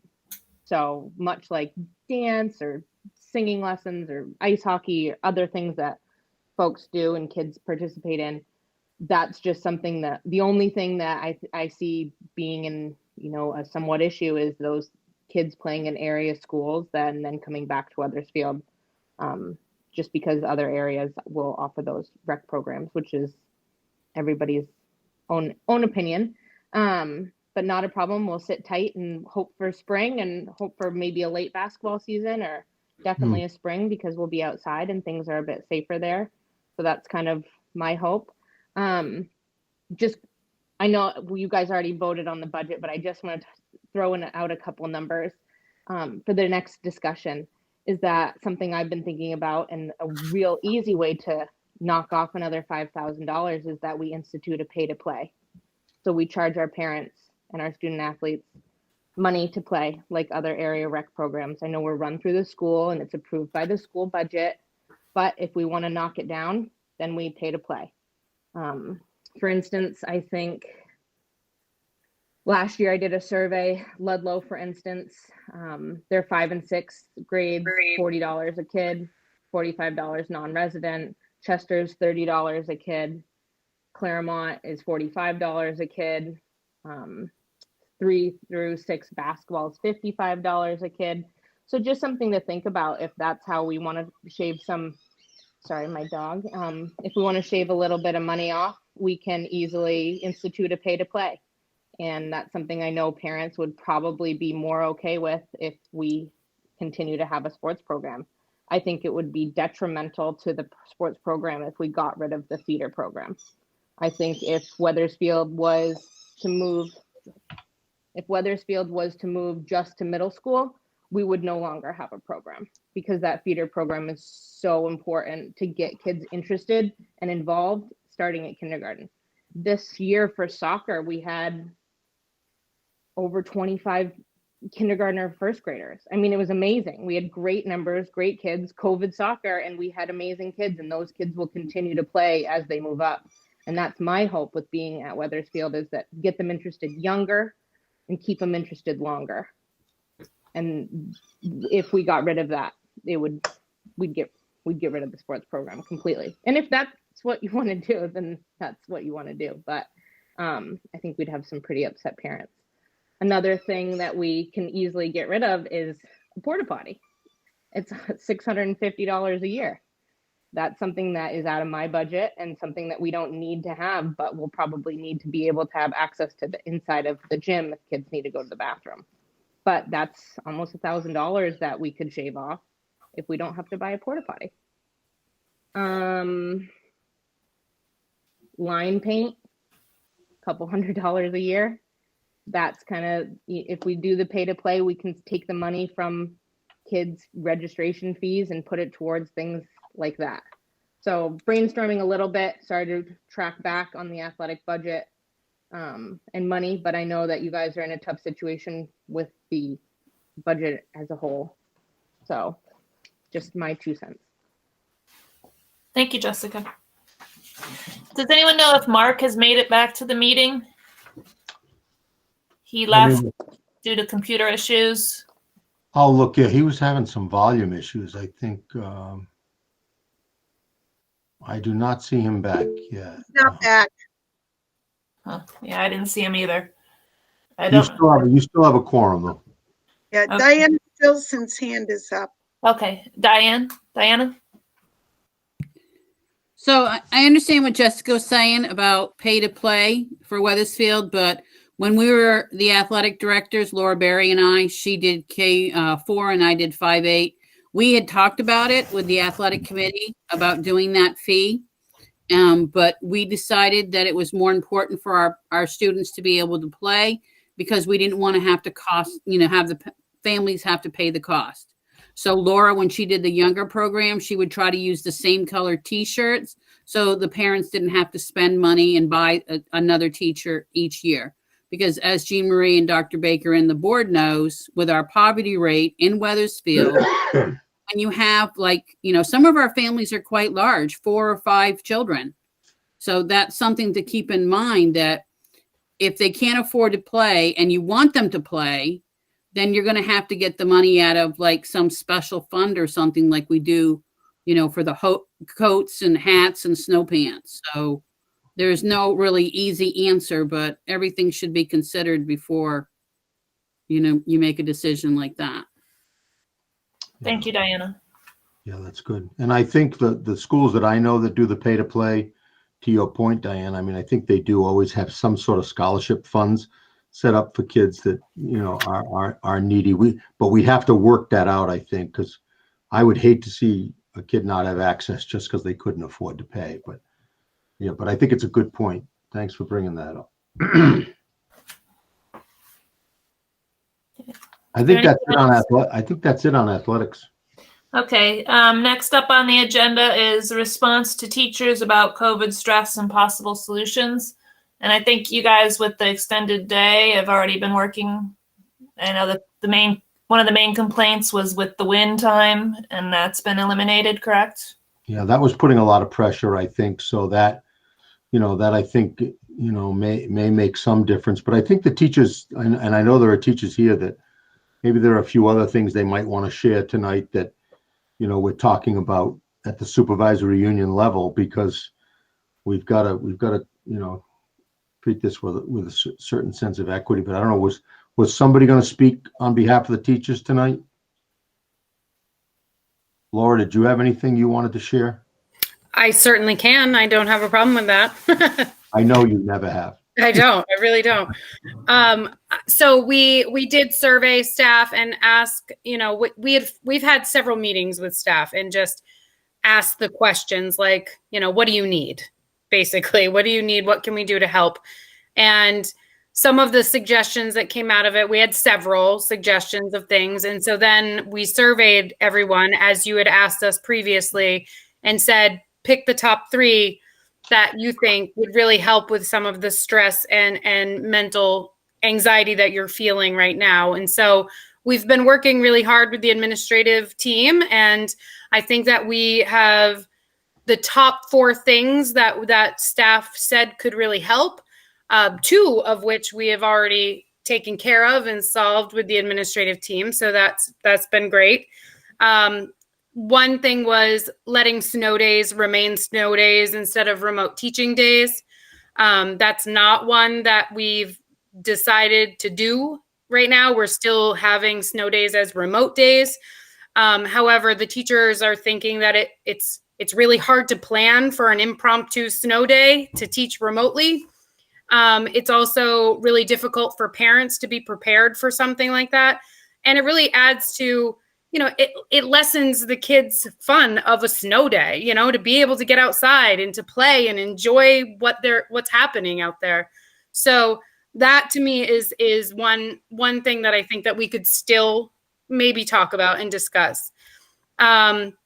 Maybe we won't even have any. It's supposed to be 40 by Friday. Who knows? We like it. Maybe Mother Nature just dumped it all at once and said, good, we're done. So I don't know. That was one. The wind time, eliminating the afternoon wind time was definitely an option that we just didn't think it was reasonable for parents as well as for staff. Not only was it, causing some difficulties for staff, but it was really having some difficult times for parents to do as well in the afternoon. To get kids back on late in the afternoon after they've already been home was a really difficult time. And I think we've taken care of that based on the new scheduling that's happened. Dismissal for the kids beginning at 1:15, that has been also taken care of. giving teachers some time to prep or to eat during the daytime was a huge one. That was the top of the list. And that was taken care of as well. So the administrative team asked, or not asked, but said that they would allow us a 20-minute time throughout the day that we could schedule within our buildings to give teachers a break and have some time to walk away and take a breath and do what they need to do. And if it's nothing at all, it's nothing at all. But that's what they're able to do. And that is not included in our other times that we already have, our 30-minute lunch period, our 45-minute planning period. So it is in addition to. So that's been very helpful to give us that extra 20 minutes to just take a breath. The fourth one that was a really big deal, and I'm not sure exactly how we can solve that problem, is tying us to the 5.5 hours of teaching time while the kids are remote. Or instructional time, 5.5 instructional time. That's really difficult to do. Although I know we can include things like physical activity, it's still a lot of planning on the part of the teacher. You know, the teacher has to actually plan, say, okay, now you can take your break time. So that's a hard thing. And I know it's not completely instructional time. It can include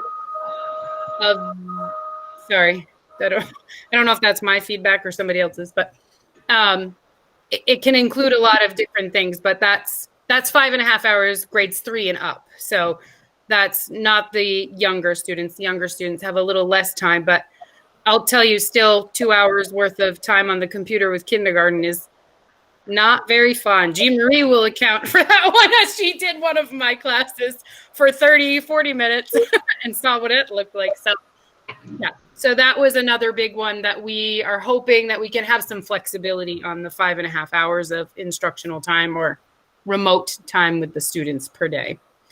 I'm just, sorry, I'm going back to my notes just so I can see. We had a pretty good chunk of people saying that the interdisciplinary units are very time consuming and takes a lot of planning and takes away from some of the specialists' ability to teach in their specialty. So they had said no more of that, although I think that we understand that the units are a good thing, but maybe to give us more time to actually plan them out better and make them be, not push it all in 1 year. Give us time to play around with it and do it well. Also, there were a few responses, not a lot, about allowing teachers back into the building for limited time on weekends to plan and to prep for the week ahead. So those were the majority of those. That's probably just me. I spend my weekends at school, okay? I'm sorry. But that is the basis of what we had. Yeah, that's a good summary. I think we lost Anne Marie briefly. I don't know if she's come back on yet or not, but yeah, there she is. Anne Marie has returned. Yep, sorry, I hit the wrong button. No, that was a good summary, Laura. Questions or comments, if anybody has any, I can do my best to answer. Or I don't have a question. I have a comment, Laura. Okay, Andrew. Because I know the 5.5 hours is required or is a guideline from the Agency of Education. I don't think that ever was intended to be 5.5 hours of teachers in front of students in a remote environment, ever. And if that was interpreted that way, I apologize, because that was never the intention. And you also know your students. And so in terms of giving them a well-rounded day, I think that's the intention. And no one is going to be saying, oh, this took my kid 5.5 hours, or this took my kid 2 hours. So when you're planning that way, you're planning for the average learner. So we know that there's going to be some activities that kids take longer and some activities that some kids take shorter amount of time. So I think that that's one, that thinking about it, and I don't know if it's just the way you say it, that it feels like it is a requirement for you to be in front of students for 5.5 hours remotely, but that really is not the requirement and was not the way that was intended. It was that students were engaged in learning activities for 5.5 hours. That could be reading a book. It could be going for a hike. It could be a number of things that you, a menu of choices that you provide them. So there's other ways of interpreting that 5.5 hours is all I wanted to say. Yeah, I think, yeah, and I think too, it speaks to the fact, and Laura, I think this is part of what you were saying, that when you have to plan for a remote day, no matter what the age, right? I mean, the planning that goes into a remote day is pretty extensive. I mean, and I think that's what was the challenging about the win time, right? The win time was, a lot of that was remote, and you kind of had to figure it out, and the kid wasn't available at certain times. You had to do it later on in the day. It's just a challenge. I think it's also probably why people are saying, let's have some good old fashioned snow days, right? Because when you got to quickly plan for a remote day, that could be a problem. The only thing I'll say about snow days, and Laura's right, we've been pretty blessed this winter. I mean, it's, we got that one dump and we took our 2 days, and I don't want to speak too loudly because I've seen some Februarys and March that aren't very pretty, but right now we seem to be floating pretty well. But I know one of the things that the Southeast superintendents are thinking about and talking about is the fact that, especially given the stress of this year and the way we opened last year, that maybe we could, at least for one more year, open after Labor Day, right? Give ourselves a real decent summer, talk about, and one of the things that people are hesitant sometimes about opening after Labor Day is because then, you're starting a little later for student days. And then if you get 4 or 6 or 8 snow days, then you can be going into June, and that's never fun because we don't get much decent summertime. But I think a compromise might be and we don't have a proposed calendar yet, but you will very soon. And I always sit down with the association and look at the calendar. But when we look at that calendar, I think that's something we can talk about. And one compromise might be that we cap the number of old-fashioned snow days, and we say that once we get to 3, then we'll start turning those into remote days. The agency has said that we can make that decision locally, and we've proven to ourselves that we can do it. And again, I don't want to take too much more time because it's getting late, but I think that I think a good combination of, and I think it was great to have that second day when we got that big dump and we just said, let's have a snow day. That felt good to a lot of people, to just, first of all, it gave you a chance to clean your cars off and shovel your walks, but also it gave the kids a chance to just get out and make snow angels and, snow forts and stuff that we used to do when we were kids. We don't get those opportunities that much anymore. So, but I think that was a good summary, Laura, and keep that list, because that's the list we'll keep talking about at those meetings we have. And you're not the only school that feels that. I mean, everybody's feeling a lot of what you've got on that list. And just to add to a couple of those things, I know not all of the staff obviously are thinking that they would like to. They realize that a snow day remaining a snow day is going to add to days in June. They realize that.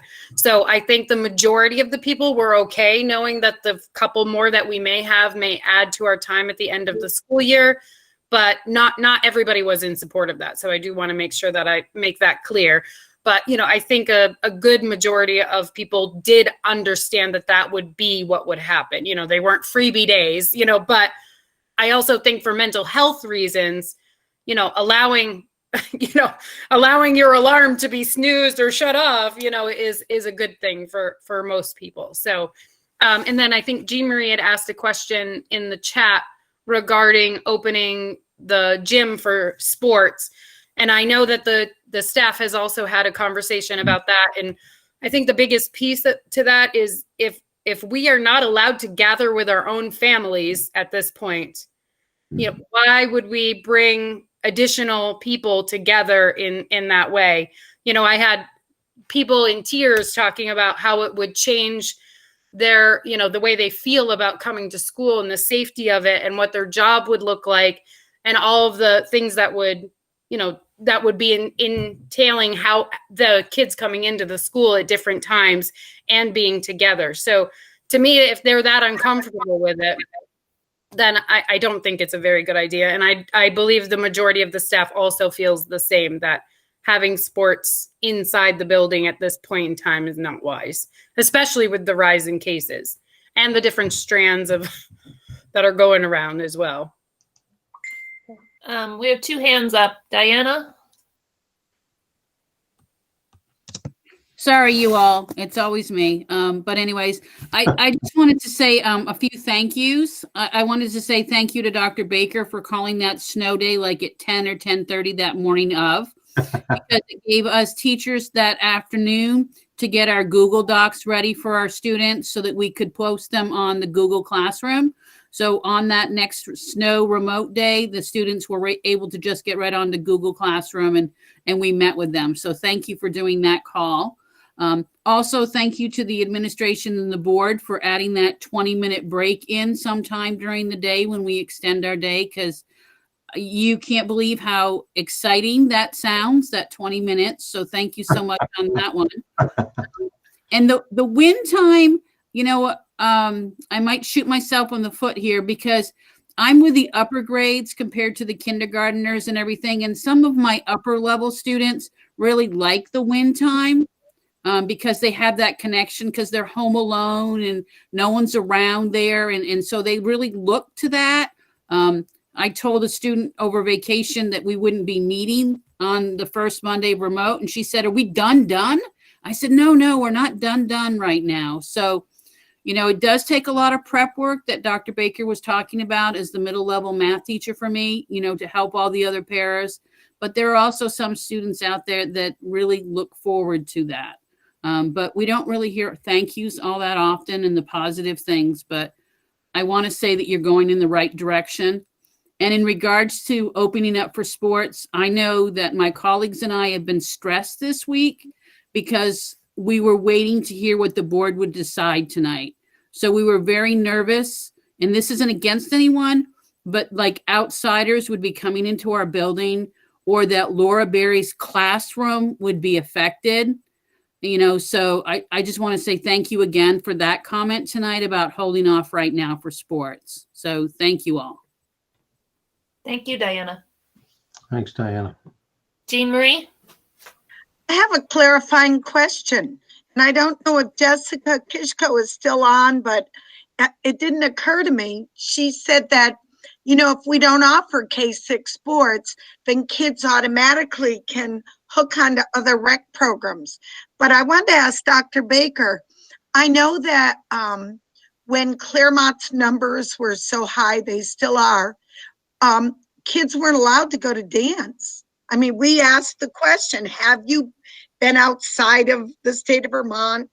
And I also know for hockey that there were some kids that were still playing hockey when Hanover was considered, I don't know, a red area. So now I'm curious because I think Jessica's right. Parents are going to sign their kids up maybe. Do we have any control over that? In other words, can we say to a family, you can't go to the rec program in Claremont, they're red, or you can't go to somewhere else? How do I handle that? No, I think you're right. I was going to say that when Jessica, you know, mentioned that. I mean, the principal always holds the ultimate responsibility to make those determinations. We've had those conversations even when we're not in a COVID environment, but certainly in the COVID environment, we would still have to follow those, you know, interstate travel restrictions. You know, I think it would, you know, we'd have to look at each program independently and make that decision. Technically, you're supposed to have a formal signed member-to-member agreement if you're going to start transferring kids. So I think if you get requests like that, then, as Jessica said, then I think you and I need to talk about that, because I don't think we just automatically say yes. Thank you. And Emily just put in the chat, that's non-essential travel. So they shouldn't be going to rec programs outside. I don't know if that's true of Windsor because that's in our supervisory union, but it would be true for Claremont. It would be true for Lab. Yeah, you're not supposed to. The guidance says you're not for those kinds of activities. You're not supposed to cross supervisory union lines. So and even at the high school, or because we've had a couple of middle school kids that have requested to go to a district outside, not in Weathersfield, in another school, and the problem right now is Windsor's not running anything, right? So that creates a problem. But I think we'd have to take it case by case, kid by kid, and look at where they're asking to go, and then decide whether or not we think that's a safe zone. So David, Kristen Brusso wrote in the chat that she thinks Jessica was referring to Springfield and Chester. They're both in the state of Vermont. So what about that? Yeah, I think those are things we could consider. That's what we considered with those two middle school kids at Heartland that wanted to, it was a Vermont school. We didn't have anything in Windsor to offer them at that point. Had we had something in the SU, I think we could have been a little more strict about it. But I think if you get those requests, I think that would be a reasonable request. Okay. Thank you. I really needed guidance on that. Thank you. Kristen Brusso? Yeah, I think personally, as a parent, we stopped doing Jenkins, which is in Claremont, New Hampshire, because that's across the border. But Chloe did a small group thing in Ludlow back a few months ago for sports with 5 other. There was a limit of 5 kids. So and that's in Vermont. So I think, we probably have to clarify. Yeah, I think Kristen's right. We'd have to know, what's the program? What are the restrictions? What are the safety guidelines? How many kids are involved? What's the square footage? I think, it's crazy that you have to do those things, but, we got to keep those kids reasonably safe, right? And so, I think that would be your decision and my decision, and I'd support that. But I think you're right. We wouldn't just automatically say no. I think we'd look at the program. Okay. Jessica Brown has her hand up. So the only thing I'd like to add to that too, though, is if we're going to start looking at it for sports and their recreation programs, you also have to realize there's a dance studio in Springfield, Vermont, that people are probably going to dance in Springfield. So if we're going to start nitpicking that of what kids do outside, if they're going to go play on the Springfield rec program or whatever, we're going to have to look at it for every extracurricular activity for this, what kids are doing. So just wanting to put that out there. I know sports is a hot topic with a lot of parents. So I just foresee if we say you can't go because of X, you're going to have, well, why can kids go to Springfield and do dance at a dance studio? Oh, I think you're right, Jeff. That's why we'd have to take a look at it. That's a good point. And is Emily still on the line? Emily Stevens? I don't want to put her on the spot, but I wondered if a student was going to a dance program in Springfield, Vermont, is that breaking the governor's regulation or restriction? Yeah, so I'm still here, David. So the governor has reopened rec programs. Is that what you're saying? Because Mark, can you turn off your mic for a second? I'll call on you next. But there you go, Emily. Go ahead. Go ahead, Emily. So the governor, did he announce that he was opening rec programs again? Yes, in Vermont. Yep. Yeah. So the rec programs kind of fall under the same as dance, right? They're after school activities that are not affiliated with the school. Yeah. So there's not a whole lot of guidance around that other than that the governor has said they could open. The only thing we would have to keep track of is if there was a close contact at one of the programs. Right. Or exposure. We would have to get involved then, but otherwise I wouldn't see how we would be involved with the rec programs or after school programs like that. Yeah. Okay. Mark, did you have something to say? Well, I'm familiar with the dance studio in Springfield and the protocols that they go through. So it really, I understand we're looking for general procedures here, but it's really going to vary based on every single individual program. I mean, that dance studio, there's 5 pupils in the dance studio taking a class at once. Everybody's masked, everybody's sanitized, and everybody's temperature is taken before they come in. I don't know what level of control we have in any other circumstance. I mean, are rec programs everywhere else that stringent? Yeah, probably, probably not, Mark. I mean, I'm familiar with that dance program too. I'm sure that they're taking extra precautions down there, but that's why I think we'd have to look at each one individually and just get a sense of what it is. And the bottom line is, if rec programs are open, and I think this is part of what Jessica was trying to say, parenting is parenting, and parents have to make those decisions. But if their kids end up quarantining for 7 days or 14 days because they went to a dance class, then they're going to have to deal with that. And I think that's why the governor said we weren't going to ask those gathering questions anymore, or those multi-household questions, or we're still asking questions about travel and out-of-state travel, because so that's why we'd have to be careful with New Hampshire programs, because we're not supposed to go there. We just had a request to go to have we have a 3-member bowling team at Windsor. Could they go to, I guess Claremont's got a bowling lane, and could they go there? And no, they can't. They can't, because it's just the way it is. So I think we just have to take it case by case and be careful. We've done such a good job being careful.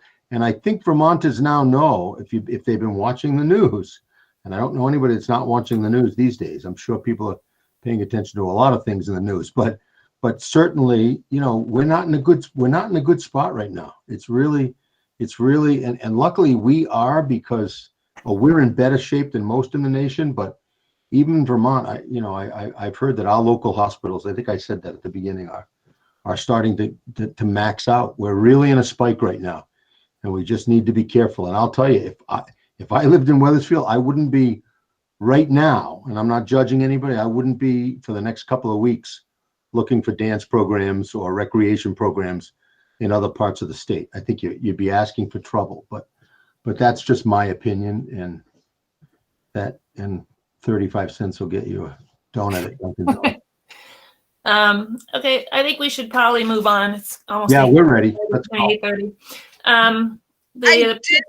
Excuse me, I did see Meredith Kelly raised her hand. Yeah, I saw that, but she put it down, so I figured maybe the question got answered. I don't know. I'm sorry, Meredith Kelly, parent. I'm all set. Okay. I will hold off for now. Thank you. Yeah, Meredith has the whole next agenda item. So. Oh, really? You didn't know that, did you, Meredith? Not until this moment. Okay, we're on to the principal search committee update. Who's going to be giving that? I can. Meredith. We're in the middle of interviews. I'm Meredith Kelly. Hi, everyone. We're in the middle of interviews. We had one last night. We have a big night tomorrow night and another one Thursday.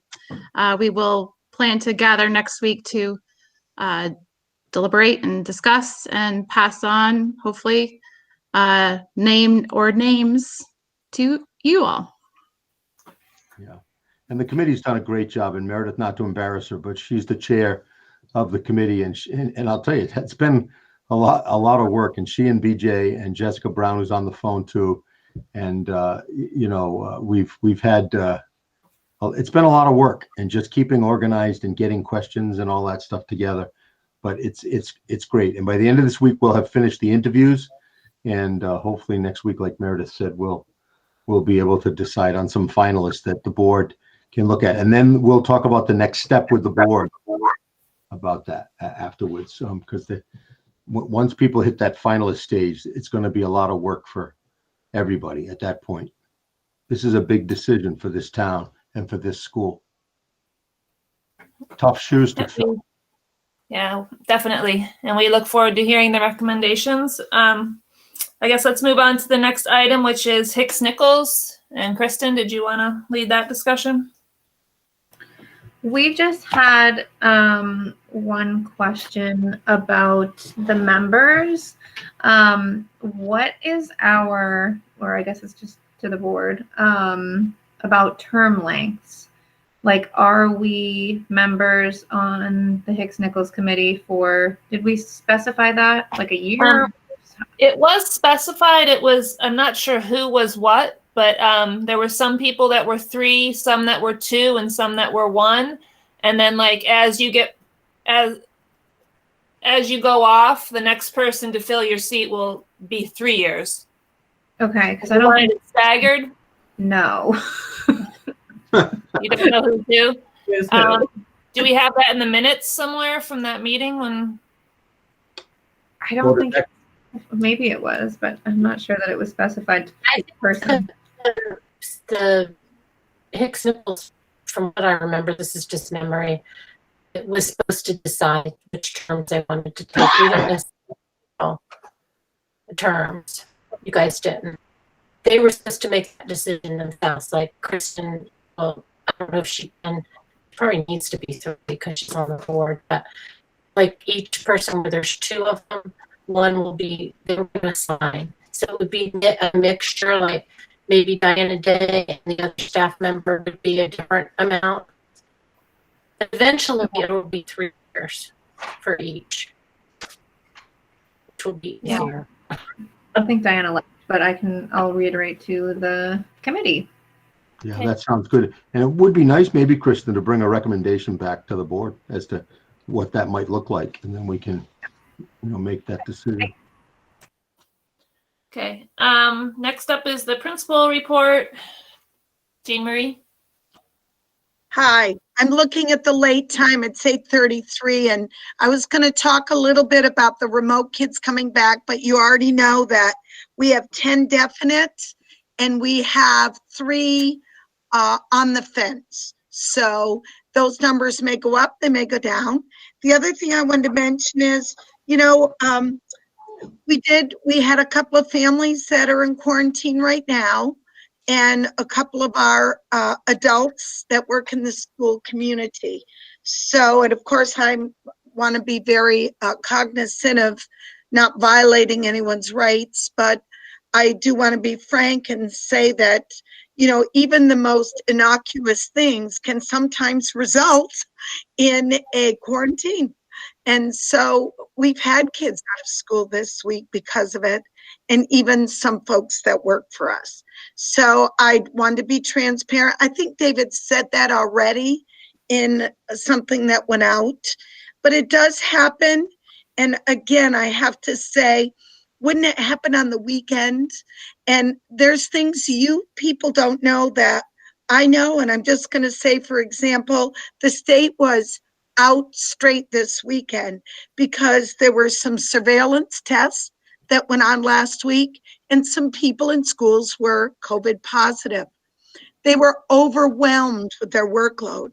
And I know that Emily Stevens, who has a life outside of school, worked Friday night and then came home to some COVID cases. And she didn't sleep Saturday. I know that because she, David, and I, and BJ worked a great deal of the day, not just Saturday, but again on Sunday. And I say that because sometimes we don't know who the unsung heroes are. The State Department was so overwhelmed. Emily did the contact tracing.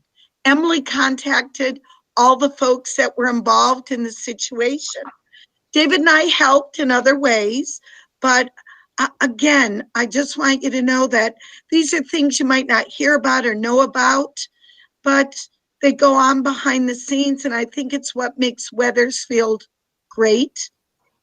But it's that passion and the commitment and the hard work. And I just wanted to say thank you to BJ and to David, and especially to Emily Stevens. Thank you, Jean Marie. And yes, thank you so much, Emily. And I'm sorry we cut your LNA, but we're really hopeful you're still going to get her or him. We'll work on that. We're going to work on it. It was one of our top priorities for sure. Next is the superintendent report. Yeah, I'm going to keep it brief too. I mean, this is a busy budget season. Right now, we're writing town reports and getting the town numbers and data together, and watching very closely the different select boards and what they're going to decide in terms of timing. We already talked about that. So that's a big one. It's also, we're right in the thick now of legislative season. So, and Anne Marie, you'll find too, as board chair, you're going to get, legislation that kind of gets thrown at you, or we need to get the board chairs together quickly to give some reaction. One of our board chairs, Elizabeth Burrows, is now a legislator. So we've got, and we've got a select board member in Weathersfield who's a legislator. So we've got some pretty good access to our legislators, but a lot of that stuff happens in Montpelier. And then the only other thing is we do have a negotiated agreement. We'll talk about it in just a second. I'll walk you through real quickly the few changes. We didn't make a lot of changes, but we need to ratify that tonight. But I will tell you that we start up right away, probably within the next week or two.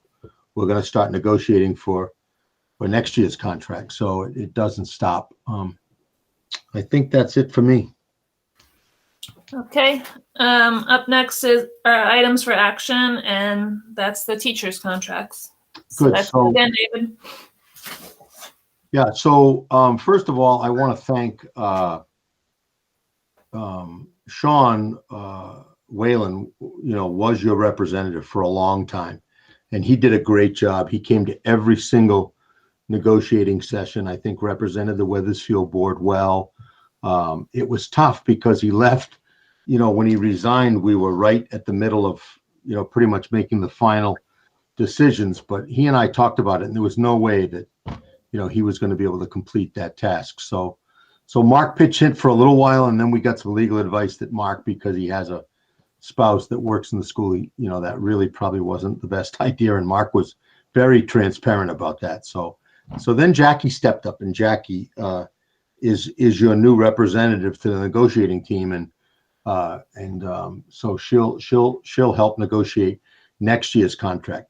But because you don't really have a rep right now, I'm going to just go quickly through the TA changes, and you don't have to write these down. They're very simple, and a lot of them were language changes. We had to go through the contract and change every place it said Windsor and West Windsor.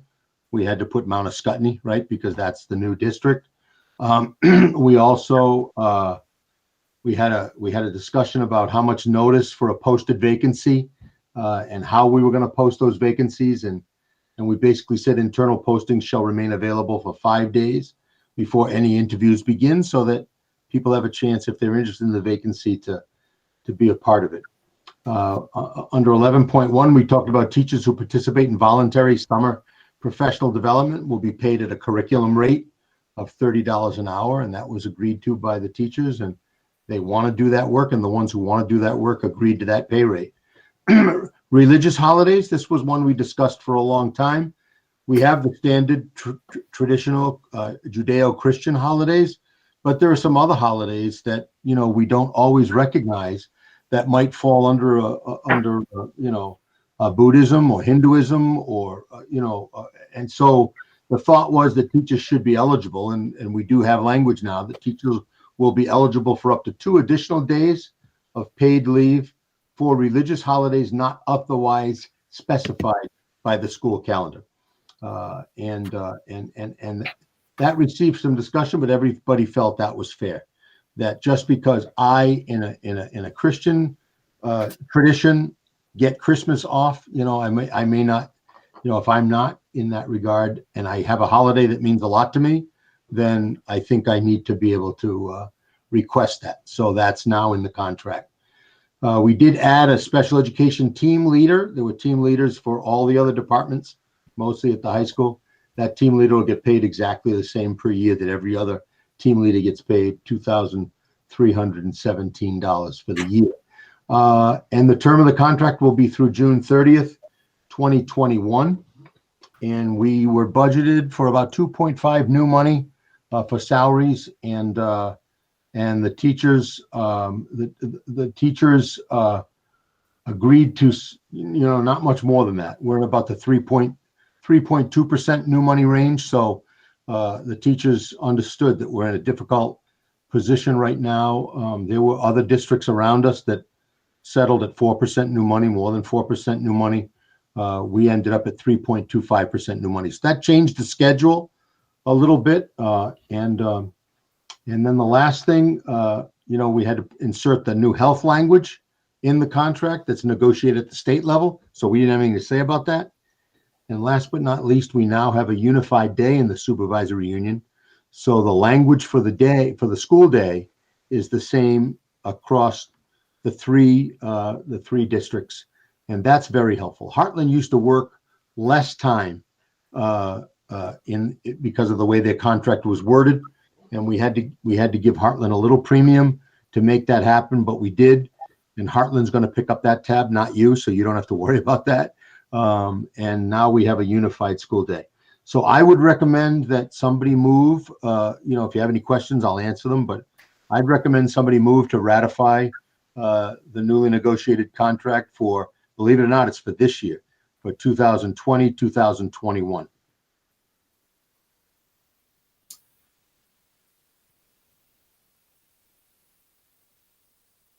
Would anybody like to do that?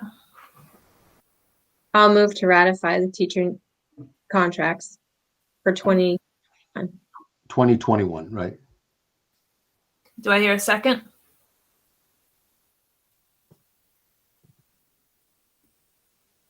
Do we still have Kristen on the line? Yep. I just want to make sure we got a quorum. We do. She might be she's putting kids to bed though, maybe. Is Mark back? Mark's back. Mark is back and will be abstaining. Yeah, Mark probably shouldn't second and probably should recuse himself. Okay. So Anne Marie, you can, there's I Kristen. can second. Okay, I'll second. Yep, that's fine. Do we need Kristen to vote though, don't we? Yeah, Kristen does need to vote. Yep. Is she here? Yeah, I'm here. Okay, good. Sorry, I don't think the mic was on. Okay, no problem. All those in favor say aye. Aye. Aye. Aye. Okay, that's 3 ayes and 1 abstention, so Yep. passes. Nobody opposed and 1 abstention. So Yep. That's enough to carry the contract. Thank you very much. And we have one more district to ratify tomorrow night. And then we're already starting to sign just because we wanted to expedite that. The new pay scale is affecting the checks that are going out on Friday. So I'm glad nobody opposed that, because that was a lot of work though. And I really thank everybody, including, I don't know if Diana Stilson's still on the line, but Diana was the lead negotiator on the teacher's side. She did a great job. Okay, the next item up is executive session. So do we want to set the next agenda before we jump into? Okay, yeah, we can switch those around. All right, let's set the next agenda. Just so we can do it while everybody's here. I guess we want to talk again about the budget, I'd put the budget on there. COVID. Yeah. When's the date of the next meeting? Does everybody? It's the second Tuesday. What's the second Tuesday in February? That's February 9th. Does that work for everybody? Yep, February 9th.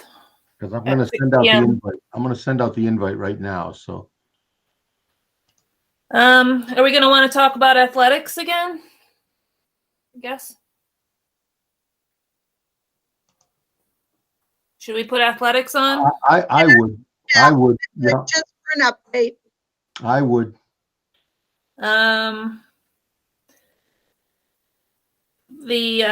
It sounds like the COVID stress is being taken care of by the administration. So yeah, we could do an update or Sure. Yeah. Okay. Principal search committee, is that going to be still going on, or are they going to be wrapped up by then? No, I think it'll be wrapped up, and I think you'll have finalists by then, and we'll certainly notify the board. And I think you should put principal search on there, because that's when we'll decide how we're going to handle.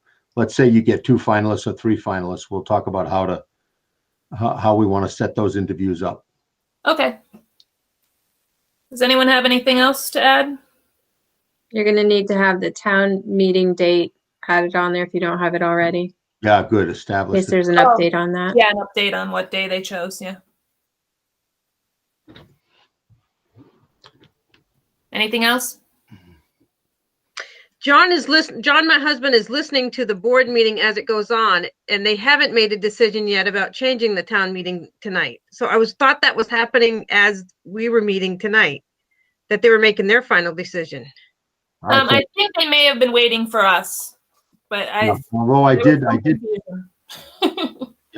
text Brandon and told him, and he said, thank you. That's good to know that the board will follow our lead. And then I asked him, any decision tonight? I didn't get any answer back. So I hope they make a decision tonight, because it's going to leave us. David, they talked about it, that didn't make a decision yet, John said. Well, they're not going to have much more time to make that decision, because we've got to, I'll talk to Brandon in the morning, but they don't have like a long time to make that decision, because by default, we have to go on March 2nd if they haven't decided otherwise. But maybe they're going to have a special meeting. They might be waiting till Friday. I think this week's meeting was a special meeting, and I think actually next. Yeah, maybe they'll make the regularly scheduled meeting. We still have a little bit of time, but not much. And BJ, you and I should coordinate about town report, but and it's about deciding the warning too. That has to be posted 40 days. I mean, that's a time crunch there for us. No less than 30 days, no more than 45 days. Right. Exactly. Okay. So you and I will touch base tomorrow. Good point. I think that's a healthy agenda, though. Yeah. Okay. And then as far as executive session goes, there's two different things. There's executive session for the waiver request, but also we were going to interview for the school board. Yeah. Opening. Yeah. I don't know if we can just have Jamie stick around through the executive session, or would that be not kosher? That's fine. Or Jamie, we could do, or Jamie, you could sign back in about, I don't think the waiver discussion is going to take long. I think that, maybe if you sign back in 10 minutes, Jamie. I'd like you to stick around, Jean Marie. I actually have questions for you regarding it. So if you don't mind. Yeah. So Jamie, is Jamie on the line? Where do I see her? Did we lose her? There she is. Yeah. Jamie, can you sign back in about 10 minutes? Okay. She said she will. It should stay active. The link will stay active. So just sign back in. So we need a motion then to go into executive session, right? Yeah. Do I have a motion to go into executive session?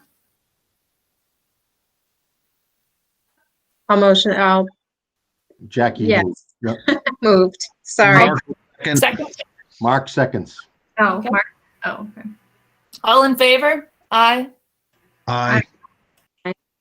Okay, so we're gonna go into executive session at 8:50. Yeah, and Becky, I'll call you with what time we come out and any decisions we make, okay? TV's on, so you want to wait till they're Yeah, not. well, I'm gonna stop recording. We love SAPA, but I'm gonna get rid of SAPA right now. Yeah, this is executive session now, so anyone who's not a board member or not involved. SAPA's gone. The only one that can stay on, I think Robin can stay on. I'm gonna stop recording. Okay, so we're back at 9:25. So the motion that I have right now is to approve the tuition request discussed in executive session at a reduced rate consistent with the difference between the block grant and the current tuition prorated for the second semester. Did everybody get that? Yes. So we're going to take the current tuition. I think your tuition's around 18. We're going to subtract out the block grant, which would be about, I think it's going to be around 9,000-ish. And then we're going to divide that by 2 because she's only paying for one semester. So it's probably going to be somewhere between $4,000 and $5,000 that will be the tuition we'll charge. So if everybody's in agreement with that and somebody wants to make that motion.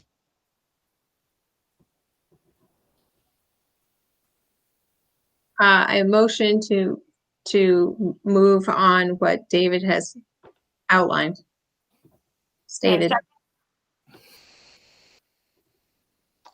Anybody want to second that? I'll second. Oh, Kristen seconded. All in favor? Aye. aye. All right, 4-0. And I think, and Anne Marie, let me, and I'm not saying you couldn't do it, but let me get back to Robin. I've had a long history with Robin, and I'll explain to her, that, after further review and looking at the financial situation, and, that we want to make an exception and we want to give you the board really wants to, have busy stay, but they felt that as a duty to the taxpayer, they had to subtract out the money that basically the state's already given us for her, and then divide that by 2 and have, I think that's fair. I mean, you could charge her the full 9, would probably be close to $10,000. So I think you're being very fair. And I think I can explain that to her. And she's been on the board long enough to know that you're doing what you need to do. So I think that's good. Okay.